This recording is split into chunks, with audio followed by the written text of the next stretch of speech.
James Callahan tore the letter in half right there on the platform. Not slowly, not with dignity.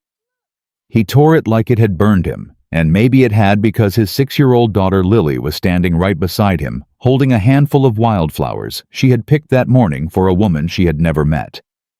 The afternoon train pulled away. The platform emptied, and James stood there in the Kansas wind with nothing in his hands but 2 pieces of paper and a little girl who still believed somebody was coming. Nobody was coming. If this story moved something in you, please subscribe to our channel and follow along until the very end, because what happens next will surprise you. Drop a comment and tell us what city you're watching from. I want to see just how far this story travels. Now, let's go back to where it all truly began. October 1888. Redwood Creek, Kansas. The first frost had not yet arrived, but you could feel it threatening at the edges of the morning, the kind of cold that creeps under a man's collar before the sun has any real strength. James Callahan had been awake since 4. He had fed the horses, checked the fence line along the east pasture, and come back inside to make sure the spare room was presentable one more time. He had repainted that room in August. He had fixed the window latch in September. He had borrowed a decent rug from his neighbor Hattie Briggs and told himself he would return it after the woman arrived and the household felt more settled. The woman's name was Margaret Hollis. She was 31 years old, a school teacher from Ohio, who had answered his advertisement in a regional correspondence gazette. They had written to each other for 5 months. Careful letters, measured letters, the kind 2 cautious people write when they are not entirely certain of each other but are willing to try. She had a practical handwriting. She asked sensible questions about the land, about Lily's temperament, about what winters looked like this far west. James had answered every letter honestly. He did not inflate the size of the ranch. He did not pretend the finances were better than they were. He told her the truth, which was that he had 800 acres that were mortgaged further than he liked a daughter who was the finest thing that had ever happened to him, and a house that needed a woman's presence the way a fire needed tending. Margaret Hollis had written back and said she was coming. That was enough for James. He had told Lily in early September, carefully not wanting to create too much excitement in case something changed. But Lily was 6 years old, and something had already lit up inside her the moment the word was spoken. A woman is coming to live with us. Lily had carried that idea like a lantern for 7 weeks. She picked wildflowers the morning of Margaret Hollis's arrival because she had decided with the absolute certainty of a child who has made up her mind that every bride deserved flowers waiting for her. James had not corrected her on the word bride. It seemed close enough to the truth to let it stand. The afternoon train from Wichita came through Redwood Creek at 2 o'clock. James hitched the wagon at noon. Lily sat beside him on the bench with her flowers pressed between both hands, watching the road with an intensity that made something ache in James's chest. She was wearing her good dress, the pale yellow one, with the lace collar that had belonged to her mother, altered twice now because Lily kept growing. "Papa," Lily said somewhere on the road between the ranch and town. "Yeah, sweetheart." "Do you think she'll like me?" James looked at his daughter. The question was so simple and so enormous at the same time. He had been asking himself a version of the same thing for weeks. Not about himself, he had stopped caring much what people thought of him after Eleanor died, but about Lily. Whether the woman coming would see what he saw, whether she would understand that this child, this serious, sweet, occasionally solemn little girl, was worth every hard year of his life. "She'd be a fool not to," James said. Lily considered this. "What if she's a fool? Then we'll send her back on the next train and find somebody smarter." Lily smiled at that. A small, cautious smile that was so much like her mother's, it could still stop James's heart on a bad day. They arrived at the station 40 minutes before the train was due. Redwood Creek Station was not much to speak of. A single platform, a ticket window, a bench with one broken leg propped up by a stone. Someone had lodged under it 2 summers ago. The station master, a lean, sun-dried man named Orvis Pell, nodded at James when he came up onto the platform. "Train's on time," Orvis said. Good, James said. Heard you got a lady coming in. That's right. Orvis scratched the back of his neck. Surprised a woman would come all the way out here for a place like yours. James looked at him steadily. I imagine she has her reasons.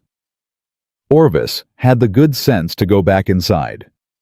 The train came at 2 o'clock, exactly, which was rare enough that even Lily noted it, looking up at James with wide eyes as the whistle sounded.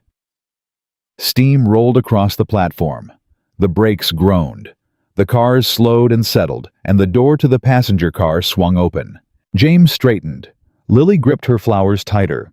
3 people stepped off. A man in a wool coat carrying a traveling case. An older woman in black, who moved like someone who had been traveling for too long.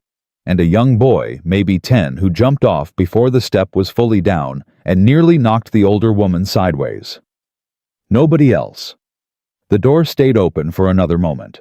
Then Orvis Pell stepped out of the station with a sealed envelope in his hand, and an expression James had seen before, the expression of a man who does not want to deliver what he is delivering.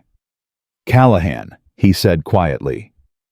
James took the envelope. He opened it. He read it once.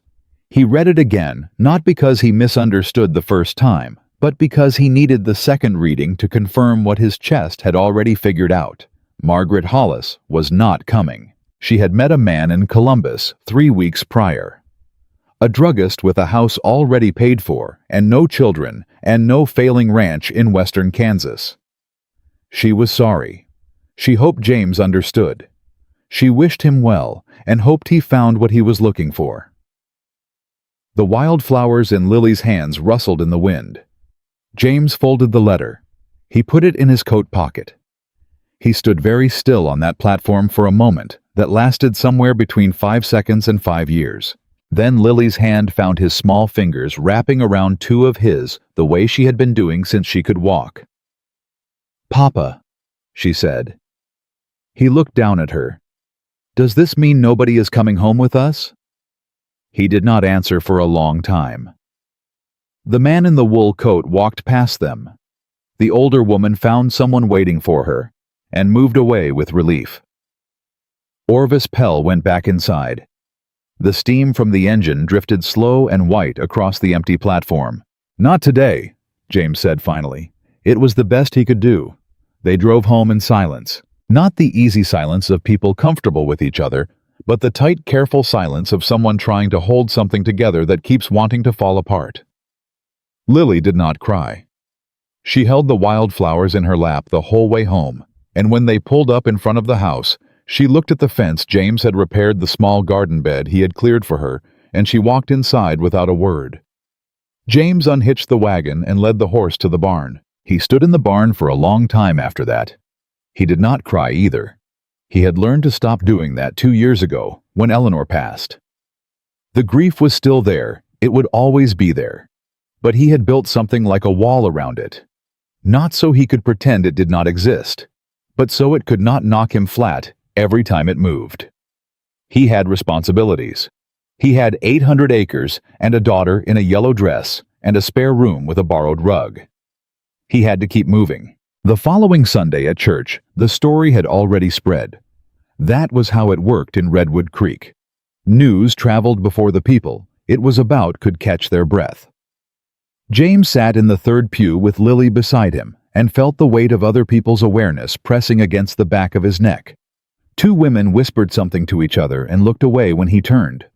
The pastor's wife gave him a look that contained more pity than he knew what to do with. After the service, Walt Greer, who owned the feed store and had opinions on every subject whether or not he had been invited to share them, clapped James on the shoulder with the enthusiasm of a man who has never suffered a setback in his life.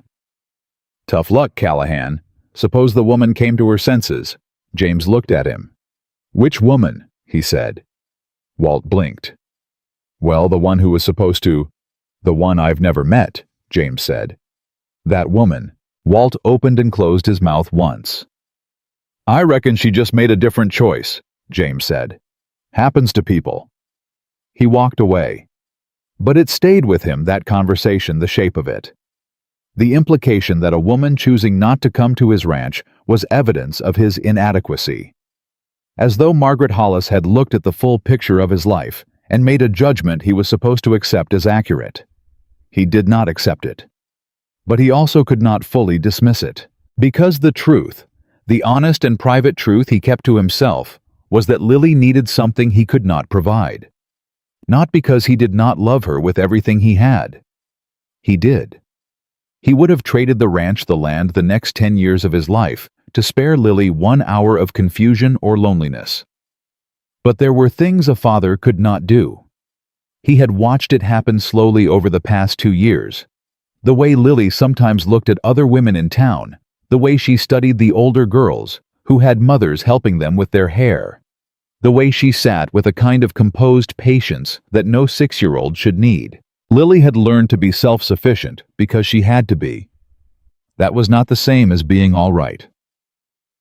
3 days after the train station, James rode into town, walked into Miller's general store, and posted a notice on the board beside the door where people posted news of cattle sales and land disputes and lost dogs.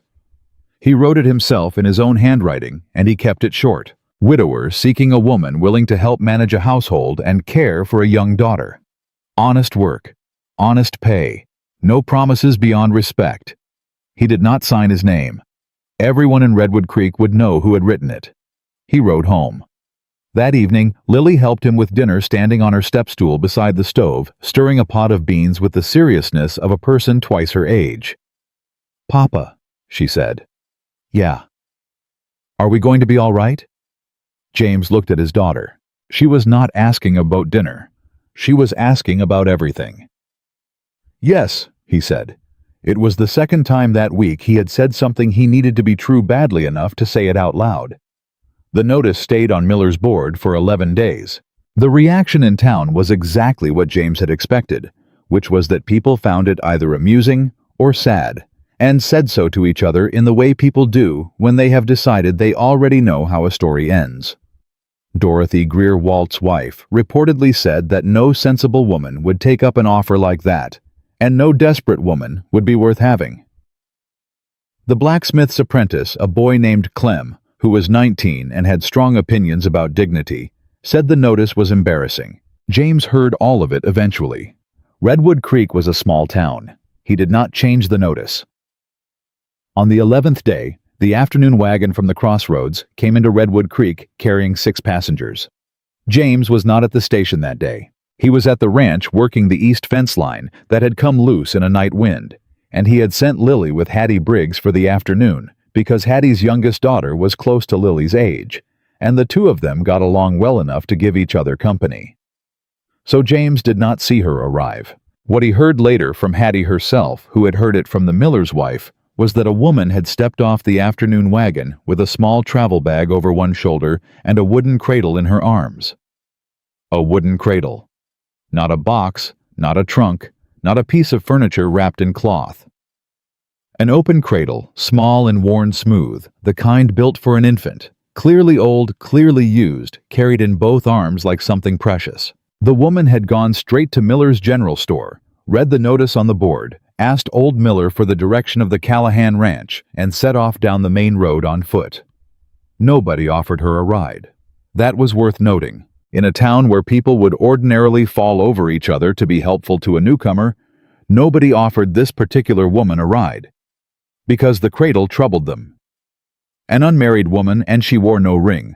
The miller's wife had looked arriving with a cradle, but no baby was the kind of thing that people in a small town in 1888 did not know what to make of, and when people do not know what to make of something, they tend to keep their distance. The woman walked the 3 miles to the Callahan Ranch, carrying a travel bag and a cradle. In October. James did not know any of this yet. He was still working the fence when he heard the creak of the front gate, and he straightened up and turned around and saw her coming up the lane toward him. She was not what he had pictured when he wrote the notice. He had not let himself picture much honestly. He had been disciplined about hope after Margaret Hollis. But if he was honest, something in him had imagined a certain kind of woman. Practical, capable, composed. Someone who looked like she had already survived hard things and had the steady eyes to prove it.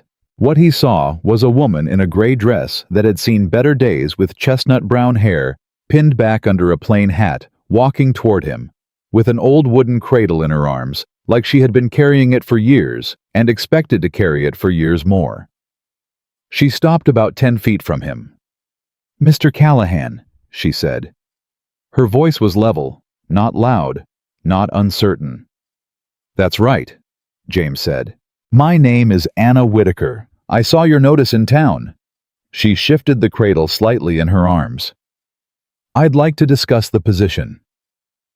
James looked at her. Then he looked at the cradle. She did not explain it. She did not offer any information about why a woman without a baby was carrying a cradle to a ranch where there was no baby. She simply waited. And James, who had learned more from 2 years of hard silence than he had learned from 20 years of easy conversation, understood something in that waiting. This was not a woman performing calm. This was a woman who had already decided she would not shrink to make other people comfortable. He respected that. "Come inside," he said. He did not ask about the cradle. She carried it up the porch steps and into the house, setting it down carefully beside the front door, as though she knew exactly where she would put it and had been planning that much at least. James put the coffee on. They sat at the kitchen table, and James told her what was honest. The land was mortgaged. The ranch needed work. The household needed managing.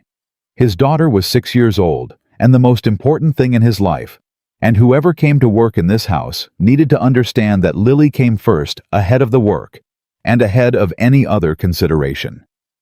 Anna Whitaker listened to all of it. She did not look overwhelmed. She did not look pitying. She looked the way a person looks when they are listening to something they already knew would be hard and have already made their peace with hard. "What happened to your wife?" she asked. It was a direct question. Most people danced around it. "She died," James said. "Fever 2 winters ago. It came fast." "I'm sorry." "So am I." "And your daughter Lily, you said, Lily, yeah. Does she know you posted the notice?" James looked at her. "She knows I need help. She's 6, not simple." Something shifted in Anna's expression then. Not a smile exactly, but something adjacent to one. A recognition. "All right," she said. "Then let me tell you what's honest for me." She folded her hands on the table. "I am 28 years old. I have worked as a housekeeper and a seamstress and a cook and a laundress, sometimes all 4 at once. I can manage a household. I can care for a child. I am not looking for a husband. I am not looking for pity." She paused. "What I am looking for is a place where my work means something, where I am seen as a capable person rather than a burden or a convenience." James said nothing. "Can you offer me that?" she said. He thought about it. He was a man who had learned the hard way to mean what he said. So he thought about it genuinely before he answered. "I can try," he said. "And I reckon that's the most honest thing I can tell you." She studied him for a moment. "That's enough," she said. He hired her that evening. She did not leave.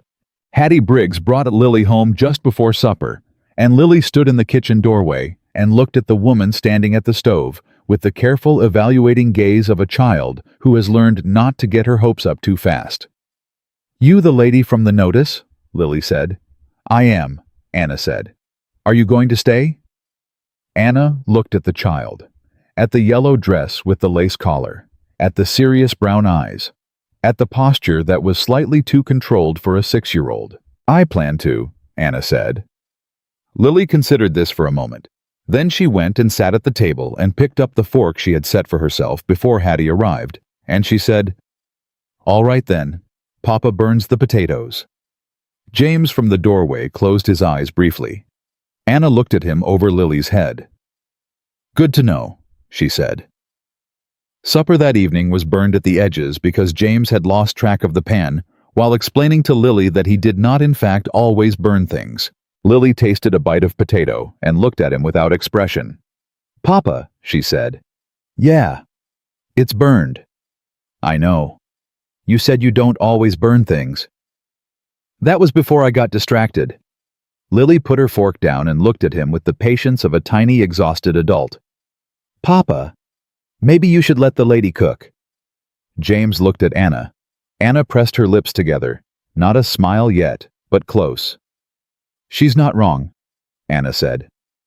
"I know she's not wrong," James said. The evening light came through the window, and the kitchen was warm from the stove, and the burned potatoes were barely edible, and James Callahan sat at his table with his daughter, and a woman he had known for 3 hours, and something in him loosened just slightly, like a rope that has been pulled too tight for too long, and someone has eased the tension by half a degree. It was not joy, not yet, but it was something. It was the particular feeling of a house that has been quiet for too long beginning very carefully to fill with sound again. After Lily was in bed, James sat on the porch steps in the cold, and Anna came out and stood a few feet away, and they watched the dark for a while without talking. "The cradle," James said finally. "Yes," she said. She did not elaborate immediately. James waited. "My sister," she said at last. "She passed in the spring. She was with child. The baby didn't—" She stopped, started again. "I couldn't leave it behind. People said I should. My aunt said it was morbid. My employer at the time said it was—" She paused. "He used the word disturbing. He asked me to leave it in the barn." James looked at the dark field. "I left instead," Anna said. He understood that. "It's yours," he said. "You can put it wherever you want." She turned and looked at him. He could barely make out her expression in the dark, but he felt it. The surprise of being told that something she had carried without anyone's permission was simply hers to keep. "Thank you," she said. It was quiet for a moment. Then from inside the house came a small voice. "Papa." James stood up. "I'll go," he said, and he went inside. Anna stayed on the porch steps a little longer. She looked at the black Kansas sky and the pale rim of a half-moon and the wide dark expanse of the land that wasn't hers, and she breathed in the cold night air that smelled of dry grass and distant frost. She had not expected to feel it tonight, but she felt it anyway. The faint, careful possibility that she had arrived somewhere worth staying. The weeks that followed settled into a rhythm that surprised James because it did not feel forced. He had expected awkwardness, the careful maneuvering of two people who did not know each other occupying the same space. But Anna moved through the house with a quiet efficiency that asked nothing of him, except to stay out of her way when she was working, and to answer honestly when she had a question. She had questions about the ranch, real ones, about the east pasture and why it was not producing, about the water situation in the summer months, about the condition of the roof on the storage barn. She asked them the way a person asks who intends to do something with the answers, not the way someone asks to fill silence. James answered. And then he found himself asking her things too, about what she had noticed in the pantry and what she thought needed doing first, about whether the window in Lily's room was letting in cold along the bottom sill because he had suspected it for months, about what she thought of the fence line along the south road. She had opinions. Good ones. She had worked for enough households in enough places that she understood property the way a person understands something they have paid attention to for a long time. Lily warmed to her in the way children warm to people who take them seriously. Anna did not treat Lily like a small ornament or a burden or a problem to be managed. She talked to her the way you talk to someone who has things to say. She taught her to braid, which James had never learned. She showed her how bread dough should feel between your hands, and when Lily's first loaf came out dense as a river stone, Anna did not make her feel foolish. "Try it again," Anna said. "It didn't work," Lily said, poking the loaf with one finger. "Not this time. Try again." "What if the next one is worse? Then we'll have 2 bad loaves and we'll start over with what we learned from both of them." Lily thought about this. "That's a lot of bad bread," she said. "That's how you get to the good bread," Anna said. James heard that exchange from the doorway. He stood there for a moment and then went back to what he was doing before Anna could see him standing there. He did not entirely understand what he was feeling. He only knew it was more than he had expected.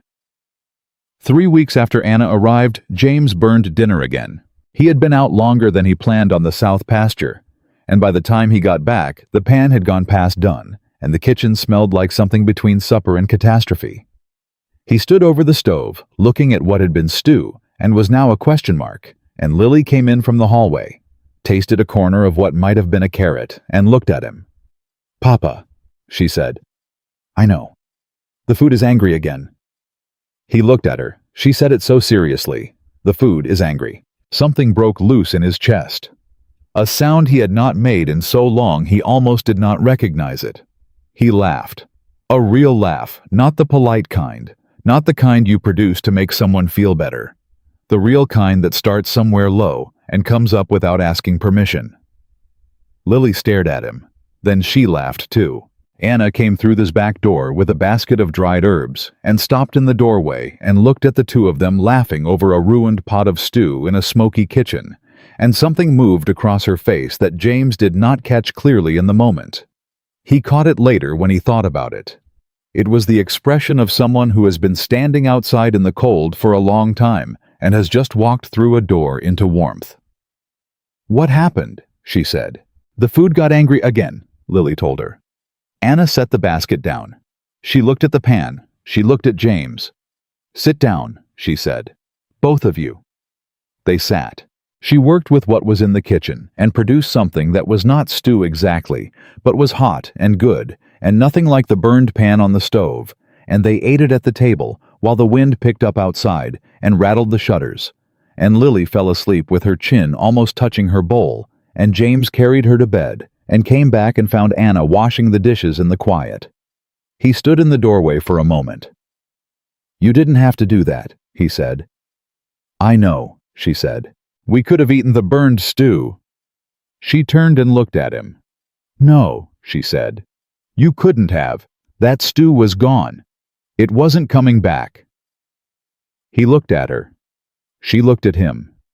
Something passed between them in the ordinary silence of a kitchen at the end of a hard day. Something that neither of them had a word for yet. "Well?"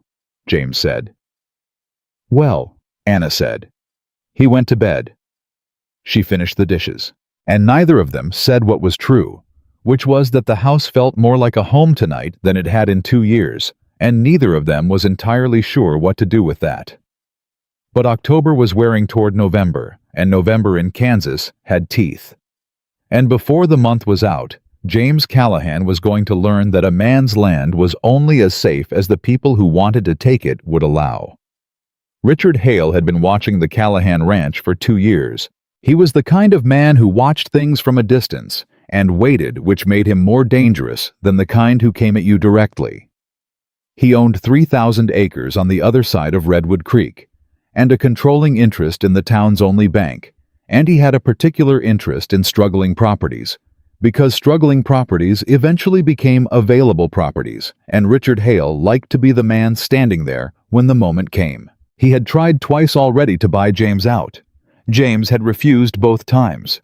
Richard had smiled both times and said he understood and wished James the best. And James had watched him right away and felt the particular unease of a man who knows the conversation is not over. It was not over. Because in November, a notice arrived from the county land office. It was a formal petition filed by Richard Hale requesting a review of the Callahan homestead's productivity status. The petition claimed that the property had failed to meet minimum productivity standards for 2 consecutive seasons, and that the current occupant one, James Patrick Callahan widower, was insufficient to maintain the property and posed a risk of land abandonment before the spring. James read the notice at the kitchen table. He read it twice. Anna was watching him. "What is it?" she said. He handed it to her. She read it. Her jaw tightened. "Richard Hale," she said. "He's been waiting," James said. "He wants the land. He needs a legal reason to move on it, and a hearing like this gives him one." "When?" "February. County Courthouse." Anna set the paper down. "What happens if he wins?" she said. James was quiet. "I lose the land," he said. "The mortgage is called. We have 30 days." Anna looked at the paper. She looked at the kitchen around them, the repaired curtains, the stocked pantry, the bread rising near the stove that Lily had helped make that morning. She looked at James. "Then he won't win," she said. James looked at her. She did not say it like a comfort. She said it like a fact, like something that had already been decided and just needed to be carried out. He did not ask her what she meant yet. He only understood sitting at that kitchen table in November with the cold pressing in, and Richard Hale's letter between them, that he had not in fact been managing alone for the past 3 weeks. He had been managing with someone, and that was a different thing entirely. The letter from the county land office sat on the kitchen table for 3 days before James allowed himself to read it a third time. He did not read it because he had forgotten the words. He read it because he kept hoping the meaning would change. It never did. The language was formal and cold and precise, in the way that legal language is always precise, when someone powerful has paid a lawyer to make certain every word does exactly what it is supposed to do. Richard Hale had not made a mistake in that petition.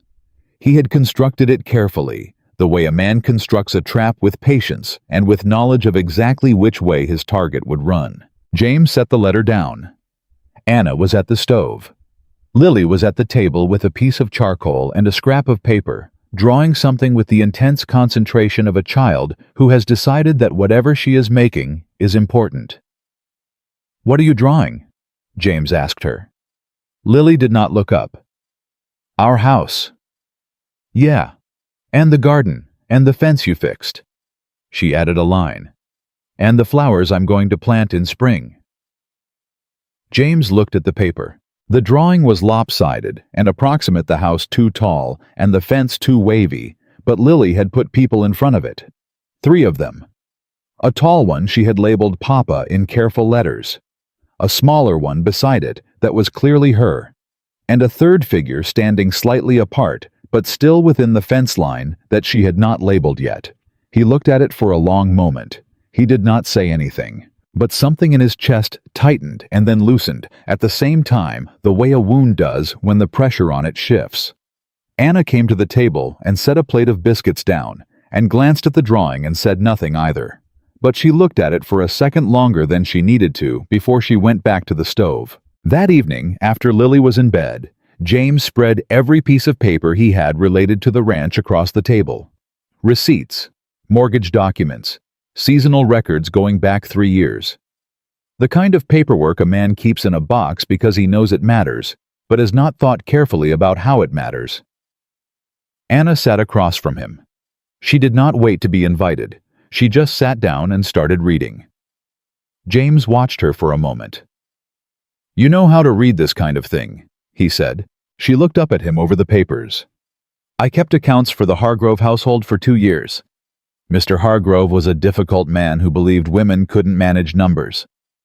She looked back down at the page in her hand. He was wrong. James said nothing. He handed her another document. They worked until well past midnight. By the time they stopped, Anna had organized everything into 3 piles. What was good, what was uncertain, and what was a problem. The good pile was smaller than James would have liked. The problem pile was larger. But the uncertain pile, the middle stack, the one that could go either way, depending on how it was presented, was the largest of the 3. "This is your strongest ground," Anna said, tapping the middle pile. "The east pasture records from last spring, the livestock counts, the repairs you've made to the outbuildings." She paused. "The problem is that none of it's been tracked properly. It's all here, but it's scattered, dates out of order. Some of it's not dated at all." "I was running a ranch," James said, "not a newspaper. I know that. But the man sitting in that courthouse in February doesn't know you. He knows what's on the paper." She looked at him. "Richard Hale's lawyer will have everything in order. Dates, amounts, testimony lined up like soldiers." She set the paper down. "We need to do the same." James looked at the table covered in his disorganized life. "That's going to take a while," he said. "Then we'd better start," she said. That was how it began. Every evening after Lily went to bed, they sat at that table and worked. Anna organized. James filled in what was missing dates. He could remember transactions he had kept in his head because he had never thought it would matter this much whether they were written down. She asked questions he had not thought to ask himself. How much feed had he bought in March versus what the livestock needed? What the yield differential was between the east and west pastures? Whether the roof repairs he had made in September counted as capital improvement.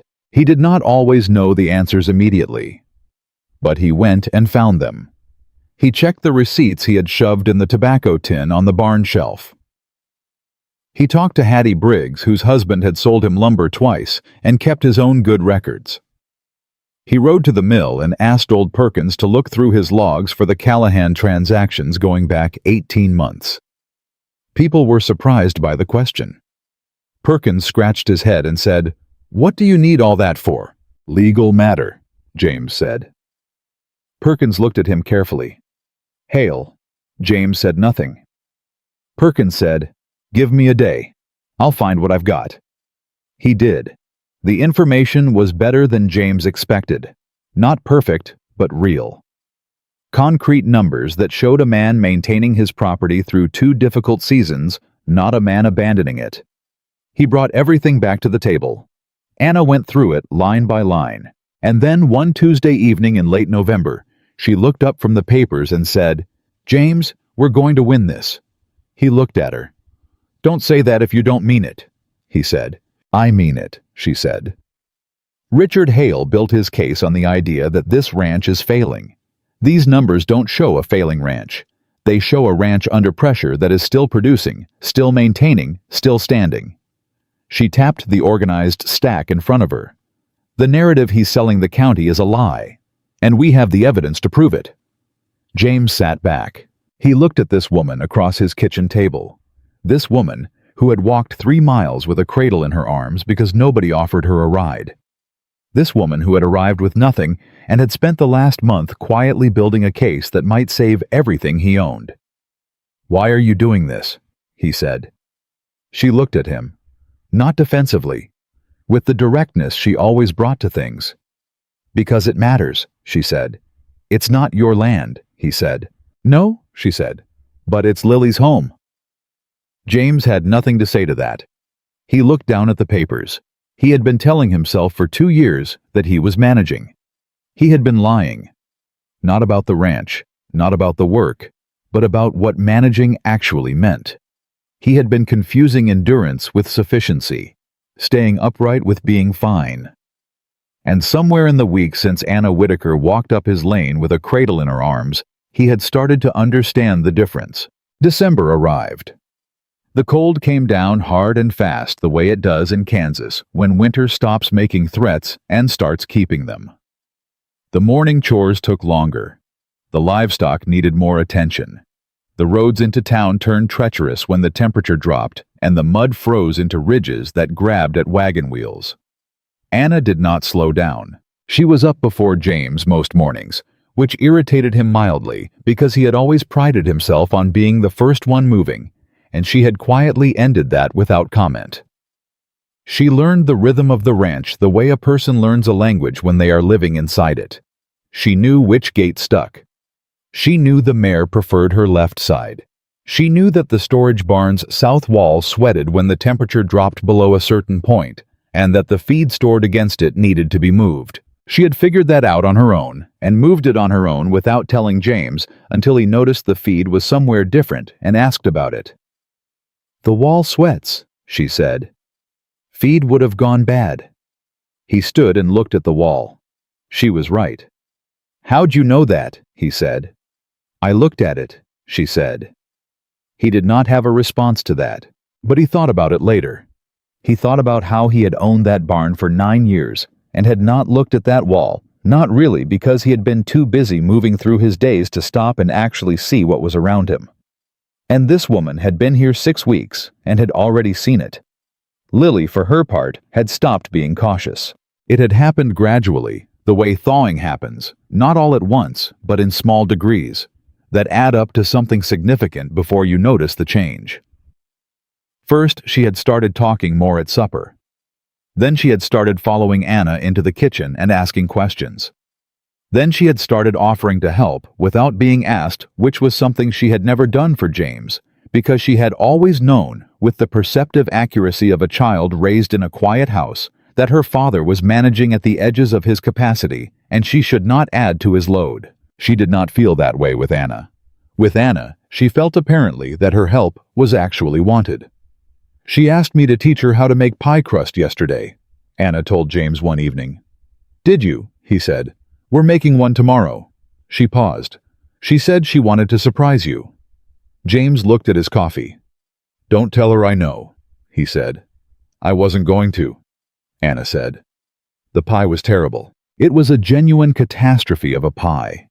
The crust too thick in some places and non-existent in others. The apple filling barely sweet. Because Lily had decided independently that less sugar was probably fine, and the whole thing had been in the oven slightly too long.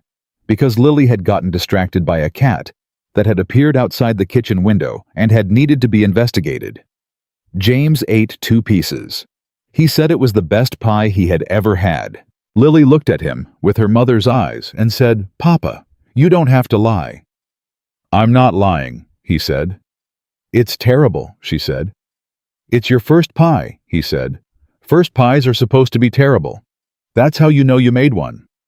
Lily looked at the pie. Then she looked at Anna. "Is that true?" she said. "My first pie," Anna said, "was so bad the dog wouldn't eat it." Lily burst out laughing, real laughing, the kind that takes over a child's whole body. James watched it and felt something so large and so ordinary at the same time that he could not have named it even if someone had asked him to. Anna caught him watching. She looked away first. He did too. The second week of December, the trouble came to find them directly instead of waiting at the county courthouse. James was in town at the feed store when Richard Hale walked in. Richard Hale was a man built the way money builds men when they have had it long enough. Broad, well-dressed, comfortable in his own weight. He had gray at his temples and a way of smiling that went no further than his teeth. He came into the feed store and acted surprised to see James, the way a man acts surprised when he has arranged things so that he would not be. "Callahan," he said. "Hale," James said. "Haven't seen you in town much lately." Richard moved to the counter, slowly, unhurried. "Heard you've got a woman helping you out at the ranch." James kept his face even. "That's right." "Housekeeper." "She manages the household." Richard nodded. "Good of her. Must be hard a man on his own trying to keep things running." He picked up a tin from the counter and looked at it without seeing it. Of course, one woman isn't going to change the fundamentals of a struggling property. James turned to face him fully. "My property isn't struggling," he said. Richard smiled. "The petition says otherwise." "The petition says what you paid to have it say," James said. "That's different from the truth." Richard set the tin down. He looked at James the way powerful men look at people they have already decided they are going to defeat with a kind of bored patience. "James," he said, "I'm going to be honest with you. The county hearing is a formality. I've had this land evaluated. I have testimony from 2 men who've seen your operation up close. The judge assigned to the case is a reasonable man who understands practical economics." He paused. "I'll offer you fair value. Right now, before this gets unpleasant. You walk away with enough to start over somewhere else. Take your daughter somewhere she can have a proper life." James said nothing for a long moment. The feed store was quiet.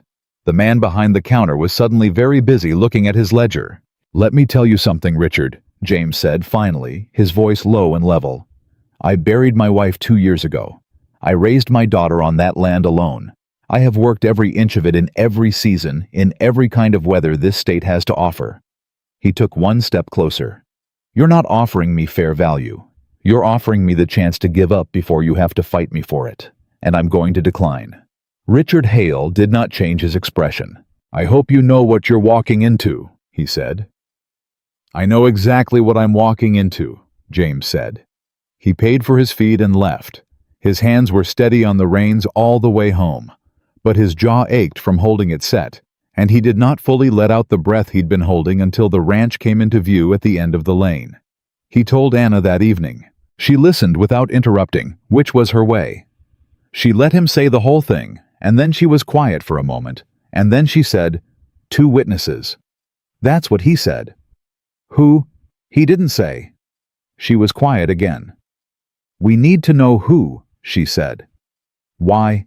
Because if we know who they are, we know what they'll say. And if we know what they'll say, we can prepare for it. James looked at her. And how do you propose we find that out? She tilted her head slightly. People talk, she said, especially in a small town. She was right. It took 4 days and 2 conversations Anna had at the dry goods store, and one that James had at the barber. But by mid-December, they had a reasonable idea of who Richard Hale's witnesses were. One was a man named Drew Sutter, who had worked briefly at the Callahan Ranch 2 springs ago and left after 3 weeks under circumstances that James had considered a mutual parting, and Sutter had apparently considered a firing. The other was a county agricultural assessor named Caldwell, who had ridden out the previous summer to review a different property claim in the area, and had apparently passed the Callahan spread on a day when the east pasture was flooded and half the fence was down from a storm 2 nights prior. He saw the ranch at its worst possible moment, Anna said. And Sutter has a grudge, James said, which means their testimony is not neutral. She tapped the table. We can challenge that. A judge who is paying attention will see that a man with a grudge and a witness who made one observation on one bad day are not a complete picture. We need to give him the complete picture, James said. Yes, Anna said. We do. She picked up her pen. Start talking, she said. Everything you remember about the last 2 years, every improvement, every harvest, every repair, every decision you made, and why you made it. She looked at him steadily. I'm going to write it down. He started talking. It took 3 evenings, and somewhere in the middle of the second one, James realized he had never told anyone the full story of what the last 2 years had actually been. Not because there was anything to hide, but because there had never been anyone who asked and stayed and listened long enough to hear it all. His wife's death in the first winter, the way the grief had made him mechanical for months moving through the work because the work was all that kept him from going completely still. The decision to stay when everyone had quietly suggested he sell and go somewhere easier. Lily's first day back at school after Eleanor died, how James had stood at the fence and watched the wagon take her and had not been able to move for 20 minutes afterward. The flood spring, the cattle loss, the seasons where he had recalculated constantly and made choices that looked bad from the outside and had been necessary from the inside. Anna wrote all of it. She asked clarifying questions. She did not offer pity. She offered attention. When he got to the part about the first winter without Eleanor, he stopped talking. He had not meant to stop. He had simply arrived at a place in the story where the words went thin the way ice goes thin over deep water, and he could feel that if he kept walking, he might go through. Anna waited. She did not rush him. She did not tell him it was all right. She just waited. She made the house warm, James said finally. Not just, I don't mean the fire. She had a way of... He stopped again. After she was gone, the house was cold for months, even when the fire was going. I couldn't figure out what was wrong with it. Anna was very still. Lily kept putting her drawings on the walls, he said. She didn't say why. She just started doing it one day. I think she was trying to warm it back up. He looked at his hands on the table. She was 4 years old. Anna set her pen down. She didn't speak for a moment. Then she said quietly, She's a remarkable child. She is, James said. She got that from somewhere, Anna said. James looked up. Anna had already picked her pen back up and was looking at the paper. He looked at her for a long moment. She did not look back up, but he saw the slight tension in her jaw, the careful stillness of someone holding something in. He looked back at the table. Where'd you grow up? He said. She glanced up briefly. Indiana, she said. Small town, smaller than this. Family? Mother, father, my sister Clara. A pause on that name. Brief, but there. My parents are still living. We don't... She stopped. We don't see each other often. Why? She looked at him for a moment. Because they wanted me to be something I wasn't, she said simply. And I ran out of patience pretending. James nodded. He understood that more than she might have expected. The cradle, he said. She looked at him. You said Clara's baby didn't survive. What happened to Clara? A long silence. Anna set her pen down again. She died a week after the baby, she said. She had been sick before the birth. She fought hard. She looked at the wall across the room. I was with her at the end. My parents were not. She paused. They did not approve of the man she had been with. They had made their position clear, and so they were not there. James said nothing. I have not spoken to them since... Anna said. How long ago? April. She picked up the pen. 7 months. 7 months. This woman had lost her sister, and her sister's baby, and her family, and her position, and her place to live inside of 7 months, and she had walked 3 miles in October, carrying a cradle, and asked for a job with quiet dignity, and had not mentioned any of it until directly asked. James looked at her. Anna, he said. She looked up. I'm glad you came, he said. She held his gaze for a moment. Something moved through her expression. Not sentiment. Something quieter and more durable than sentiment. So am I, she said. They went back to work. It was past 11 when they finished, and the house was cold from the fire dying down, and James banked the coals while Anna gathered the papers into their careful, organized stacks. Get some sleep, James said. You too, she said. He went to the door of Lily's room and looked in. Lily was asleep on her side with one arm stretched toward the edge of the mattress, a position she had slept in since she was 2 years old, as if even in sleep she was reaching for something. He stood there in the doorway for a moment. Then he went to bed. He lay in the dark and thought about what Anna had said. Because it's Lily's home. Not because it was her land or her investment or her future. Because it was Lily's home. He had been looking all these months for someone to fill a role, to be a presence in the house that would make things easier. He had thought of it even if he had never said it in those terms as hiring a function. He had gotten something else entirely.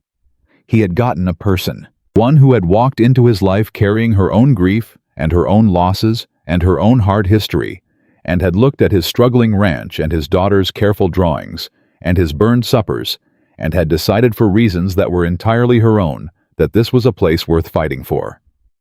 He did not sleep for a long time. Christmas came to the Callahan Ranch quietly that year. James cut a small pine from the stand at the back of the property, and Lily decorated it with paper shapes she had cut herself and 2 glass ornaments that had been Eleanor's. She handled the ornaments with great seriousness, placing them where they caught the best light, explaining to Anna the exact history of each one. This one came from a store in St. Louis, Lily said. Mama said it was the most beautiful thing she ever bought. Anna looked at the ornament. She had good taste, Anna said. Lily beamed. The other one Papa gave her when they got married, Lily said. It's got a bird on it. Mama liked birds. Anna looked at James briefly. He was at the window, his back partially to the room. What kind of bird? Anna asked Lily. A blue one, Lily said. Papa says it's a bluebird. Mama said bluebirds meant happiness was coming. She looked at the ornament. Do you think that's true? Anna was quiet for a moment. I think, she said carefully, that when someone we love believed something, it carries some of their truth with it. So yes, I think for your family that bluebird means happiness was coming. Lily considered this. Is it coming now? She said. The room was very quiet. James turned from the window. He looked at Anna. Anna looked at Lily. I believe it might be, she said. Lily accepted that with satisfaction and went back to hanging her paper stars. James and Anna did not speak for a moment. They did not need to. But the following week, the weight of what was coming pressed back in. James came home from town on a Thursday afternoon to find 2 men he did not recognize standing by the front gate. They were not threatening in any obvious way, but there was something in the way they stood, the way they tracked him as he came up the lane that made the back of his neck tighten. He pulled up the wagon. "Help you gentlemen with something," he said. The taller of the two, a man with a narrow face and good boots that didn't match the rest of him, said, "Mr. Callahan, we're here on behalf of the Hale interests. Mr. Hale wanted to make sure you received his updated offer." He held out an envelope. "He's increased the amount significantly, given the time of year." James looked at the envelope. He did not take it. "I gave Mr. Hale my answer already," he said. "He thought you might reconsider given the circumstances," the man said. "What circumstances?" The man looked at him with the patient expression of someone delivering a message they have been paid to deliver without emotion. "The hearing is in February. Mr. Hale has additional evidence he didn't mention at your last conversation. He feels confident in the outcome." He pushed the envelope slightly forward. "This offer expires at the end of the month." Anna appeared on the porch. She stood there without speaking. Both men looked at her. There was a moment. Then James said, "Ride back and tell Richard Hale that James Callahan received his offer and declined it. Same as last time." The man with the narrow face looked at him for a long moment. Then he put the envelope back in his coat. "All right," he said. They rode away. James sat in the wagon and did not move for a moment. Then he climbed down. Anna came down off the porch. "Additional evidence," she said. "That's what he said." "What does that mean?" "I don't know," James said, "but I don't like it." She looked at the road where the men had gone. "Neither do I," she said. They went inside. Lily was at the table doing her sums. Her forehead creased with effort, her tongue pressed to the corner of her mouth, the way it always was when she was working hard. She looked up when they came in. She looked at their faces. Children read adults the way experienced trackers read ground in the small details that most people miss. Lily was better at it than most children because she had had to be. "Is something wrong?" she said. James sat down beside her. He looked at her arithmetic. 6 plus 7, he said. She blinked. 13. "That's right," he said. "Keep going." She studied him for another second. Then she looked back at her paper. She did not ask again. But she moved her chair slightly closer to his, and James put his hand on the table near hers, not touching, just near the way you keep a fire close in cold weather. Not for warmth you can feel, for warmth you know is there. The month of January arrived like a threat made good. The temperature dropped to levels that made outdoor work a matter of endurance rather than comfort. James kept the stock alive, and the fences standing, and the firewood coming, and Anna kept the house running, and the records growing more complete with every week that passed, and Lily kept being Lily, which was the most stabilizing thing in the house. But something else had been building.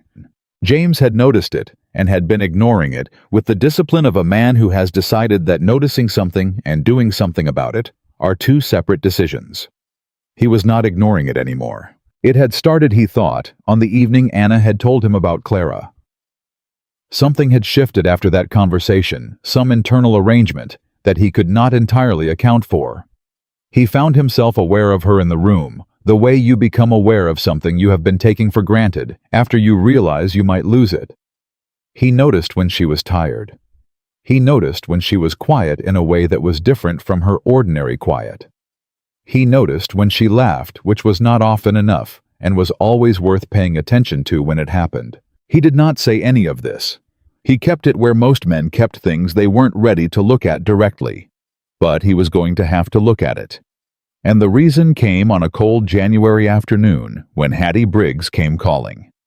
Hattie was a good woman and an honest one, which meant that when she had something uncomfortable to say, she said it directly and let you deal with it. She sat at the kitchen table with her hands around a cup of coffee, and she looked at James and then at Anna, and then back at James, and she said, "I need to tell you something, and I need you both to hear it."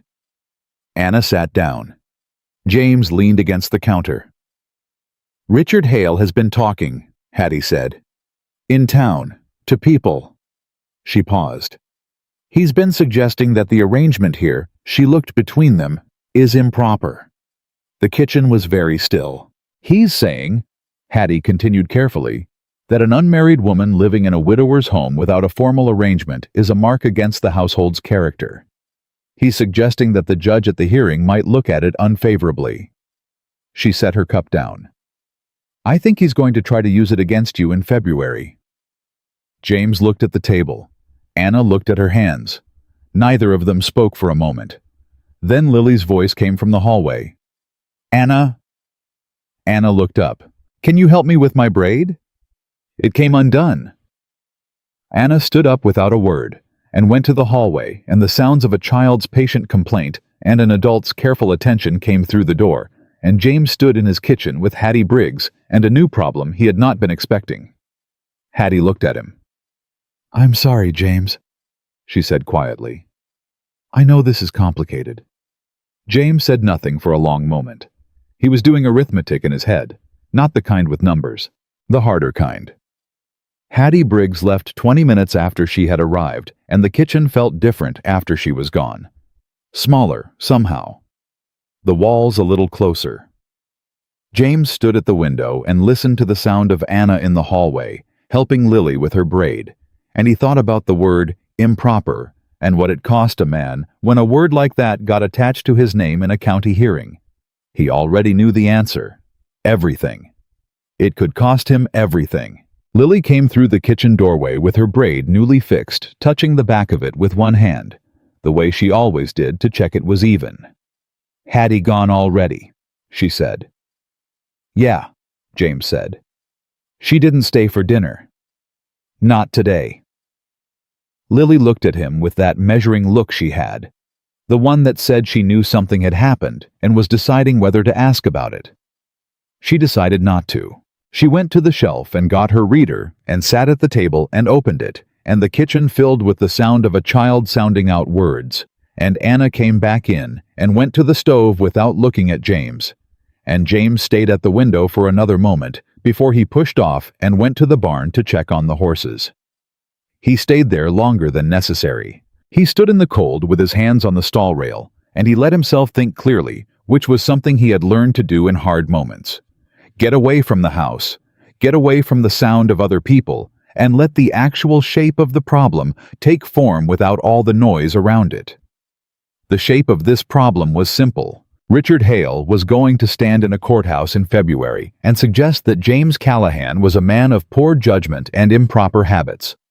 He was going to point to the failing East pasture season of 2 years ago, and the flood and Drew Sutter's grudge, and the agricultural assessor's one bad day, and he was going to layer on top of all of it the suggestion that an unmarried woman living under James Callahan's roof was evidence of moral carelessness. And a judge who did not know James Callahan would look at all of that and see a pattern. The pattern would not be true, but patterns did not need to be true to be convincing. They only needed to look like patterns. James pressed his forehead against the cold wood of the stall rail for a moment. Then he stood up straight. He went back inside. Anna was at the table now. Lily had gone to her room. The lamp was lit, and the papers were out the organized stacks they had built over 2 months of careful evening work, and Anna had her pen in her hand, but she was not writing. She was looking at the table. James sat down across from her. She looked up. He looked at her. Neither of them said anything for a moment. You heard what Hattie said, James said. I was in the hallway, Anna said. Not outside. Then you know what Hale is doing? Yes, she said. And you know what the solution is, he said. She was quiet. James put his hands flat on the table. I'm not going to pretend this is a simple thing to say, he said, so I'm just going to say it plain. If we go to that hearing as an unmarried man with an unmarried woman in his household, Hale wins before he starts. The judge won't have to believe the rest of it. The optics alone will do the job. He looked at her steadily. If we go as a married couple with a stable household and a proper arrangement, we take that weapon right out of his hands. Anna looked at him. James, she said. I know what I'm asking, he said quickly. I know what it costs you. I know you came here to work, not to be someone's answer to a legal problem. I know this is not what either of us planned. He stopped. But I need to say it. Not just because of the hearing. Because... He paused. Something shifted in his face. The careful control he usually kept slipped for just a moment, just enough. Because I don't want to lose this. She looked at him. The ranch, she said carefully. All of it, he said. The word landed between them and sat there. Anna looked down at the papers, at the months of work they represented, at the story of this place and this family laid out in dates and numbers and careful notes in her own handwriting. I made you a promise, James said. When you came. I said I would see you as a capable person, not a burden, not a convenience. He looked at her. I'm trying to keep that promise right now. Which means I am telling you honestly what the situation is, and what I think needs to happen, and then I am asking you what you want to do. Not telling you. Asking. Anna was still for a long moment. If I say no, she said. Then we fight without it, James said. And we might still win, and nothing changes between us. And if I say yes? He held her gaze. Then I will spend every day after this proving I was worth saying yes to. Anna looked at him for what felt like a long time. She looked at the cradle beside the fireplace. She looked at the doorway that led to the hall where Lily's room was. She looked back at James. I have conditions, she said. Something in his chest moved. Tell me, he said. I will not be managed, she said. I will not be told what to think or how to present myself or what to say in rooms where you think my presence reflects on you. I have spent my whole life being managed by people who thought they knew better. I will not do it again. Understood, he said. I will continue to keep these records, she said. And I will stand up in that courthouse if I need to. My own voice, my own words. I wouldn't want it any other way, he said. She looked at him steadily, checking him for the truth of it. She had learned to read him over these months. She knew when he meant something, and when he was saying what seemed reasonable. He meant it. And I am not replacing Eleanor, she said. I am not stepping into a space left by someone else. If we do this, it is its own thing. New, not a continuation of what you had before. James was quiet for a moment. Eleanor was my wife, and I loved her, he said. And she is gone. And you are here. And those are both true at the same time. He paused. I'm not asking you to be her. I don't want you to be her. I want... He stopped. Started again. I want you. Anna looked at him. That's very plainly said, she said. I'm a plain man, he said. Something shifted in her face. Not the almost smile she had been allowing herself in recent weeks. Something more than that. Something that had weight to it. Yes, she said. He looked at her. Yes, to which part? All of it, she said. The kitchen was very quiet. Outside, the wind was blowing hard off the plains, the kind of January wind that found every gap in the siding and reminded you that the frontier did not care about your plans. Inside, the lamp burned steady, and the papers were stacked in their careful order, and the cradle sat where it had always sat since the first night Anna arrived. And James Callahan looked at the woman across his table and felt something he had not let himself feel in 2 years. Not desperate hope. Not loneliness filling itself with whatever was nearby. Something quieter and more certain. The feeling of a man who has been holding a door open for so long his arm has gone numb and someone has finally walked through. They told Lily the next morning. James sat down at the breakfast table, and Lily looked at him the way she always did first thing in the morning, assessing the day's conditions, the way a small navigator checks the weather before committing to a course. Anna sat beside him. Lily looked at both of them. She put her spoon down. Something happened, she said. We have something to tell you, James said. Lily looked at Anna. Are you leaving? No, Anna said immediately. Lily's shoulders dropped approximately 1 inch, which was the equivalent in Lily's controlled emotional vocabulary of a full collapse of relief. Anna and I are going to get married, James said. Lily looked at him. then at Anna, then back at him. "Like a real wedding," she said. "Like a real wedding," James said. Lily was quiet for a moment. James waited. Anna waited. Lily picked up her spoon again. "Can I have a new dress?" she said. James blinked. Anna pressed her lips together hard. "Yes," James said. "You can have a new dress. Blue," Lily said. "I want blue. Mama's color was yellow, and yours is brown, and Anna's should be—" She looked at Anna with the focus of an artist committed to her vision. "I think green, and mine should be blue." "Blue it is," Anna said. Lily nodded once satisfied and went back to her breakfast. James looked at Anna. Anna was looking at her own plate with the expression of a person fighting very hard not to do something that would embarrass her. She lost the fight slightly. One corner of her mouth gave way. James looked at the ceiling briefly. They told Hattie Briggs that afternoon. Hattie looked at them both for a long moment, and then she pulled Anna into an embrace that surprised both of them, and when she let go, there was something bright in her eyes that she dabbed at briskly with the back of her hand. "About time," she said. "It's only been 3 months," James said. James Callahan. Hattie said, "I have known you for 9 years, and I have watched you hold yourself together with pure stubbornness since Eleanor passed, and it has been an impressive thing to witness, but it was also painful for everyone around you." She looked at Anna. "This woman walked into your house and fixed your curtains and organized your chaos and won your daughter over inside of a month. The only question anyone had was how long it would take you to see what was right in front of you." James said nothing. 3 months, Hattie said, is actually faster than I expected. They were married on a Saturday at the end of January, 10 days before the February hearing. The ceremony was small. The pastor, Hattie, and her husband, Old Perkins from the mill, and 2 of Lily's friends from school with their mothers, because Lily had decided independently that a wedding required an audience and had extended invitations on her own authority before James or Anna had finalized the arrangements. Lily wore blue.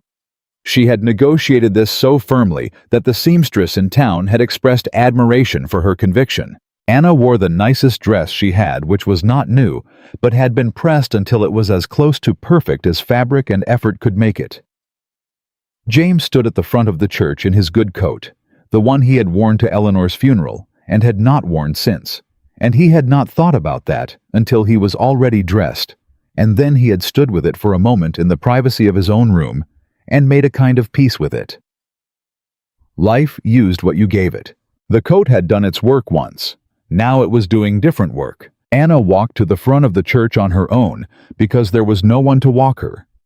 James had offered to arrange for someone a respectful gesture, and Anna had looked at him and said quietly, "I've been walking on my own for years. I don't need someone to hand me off. I'll come to you myself." And so she did. Down the aisle of the small church in Redwood Creek, with her back straight and her chin level the way she had walked 3 miles down a country road in October, carrying a cradle. Lily, sitting in the front pew, watched her the whole way. The pastor read the words. James said his. Anna said hers. When he put the ring on her finger, a simple band not costly bought from the jeweler in Wichita with money James had set aside from the last cattle sale. She looked at it for one moment and then looked up at him, and whatever was in her eyes in that moment was between them and no one else in the room. Lily clapped. Then everyone clapped. Then Hattie cried properly and stopped apologizing for it.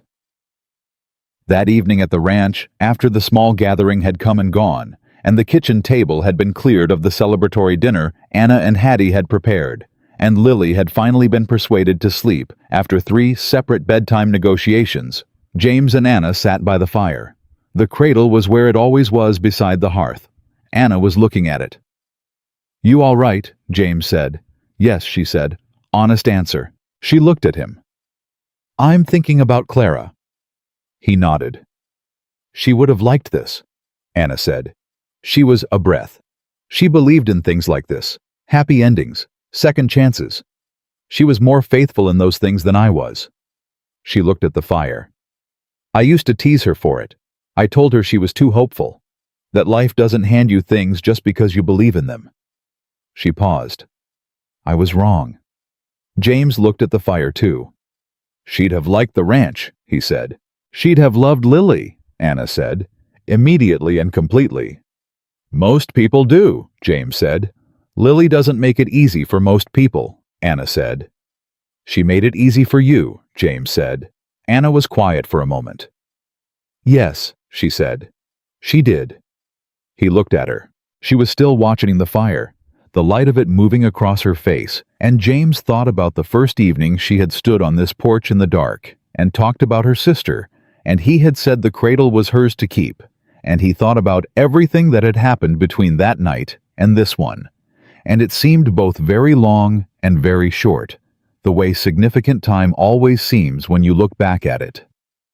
He reached over and put his hand over hers.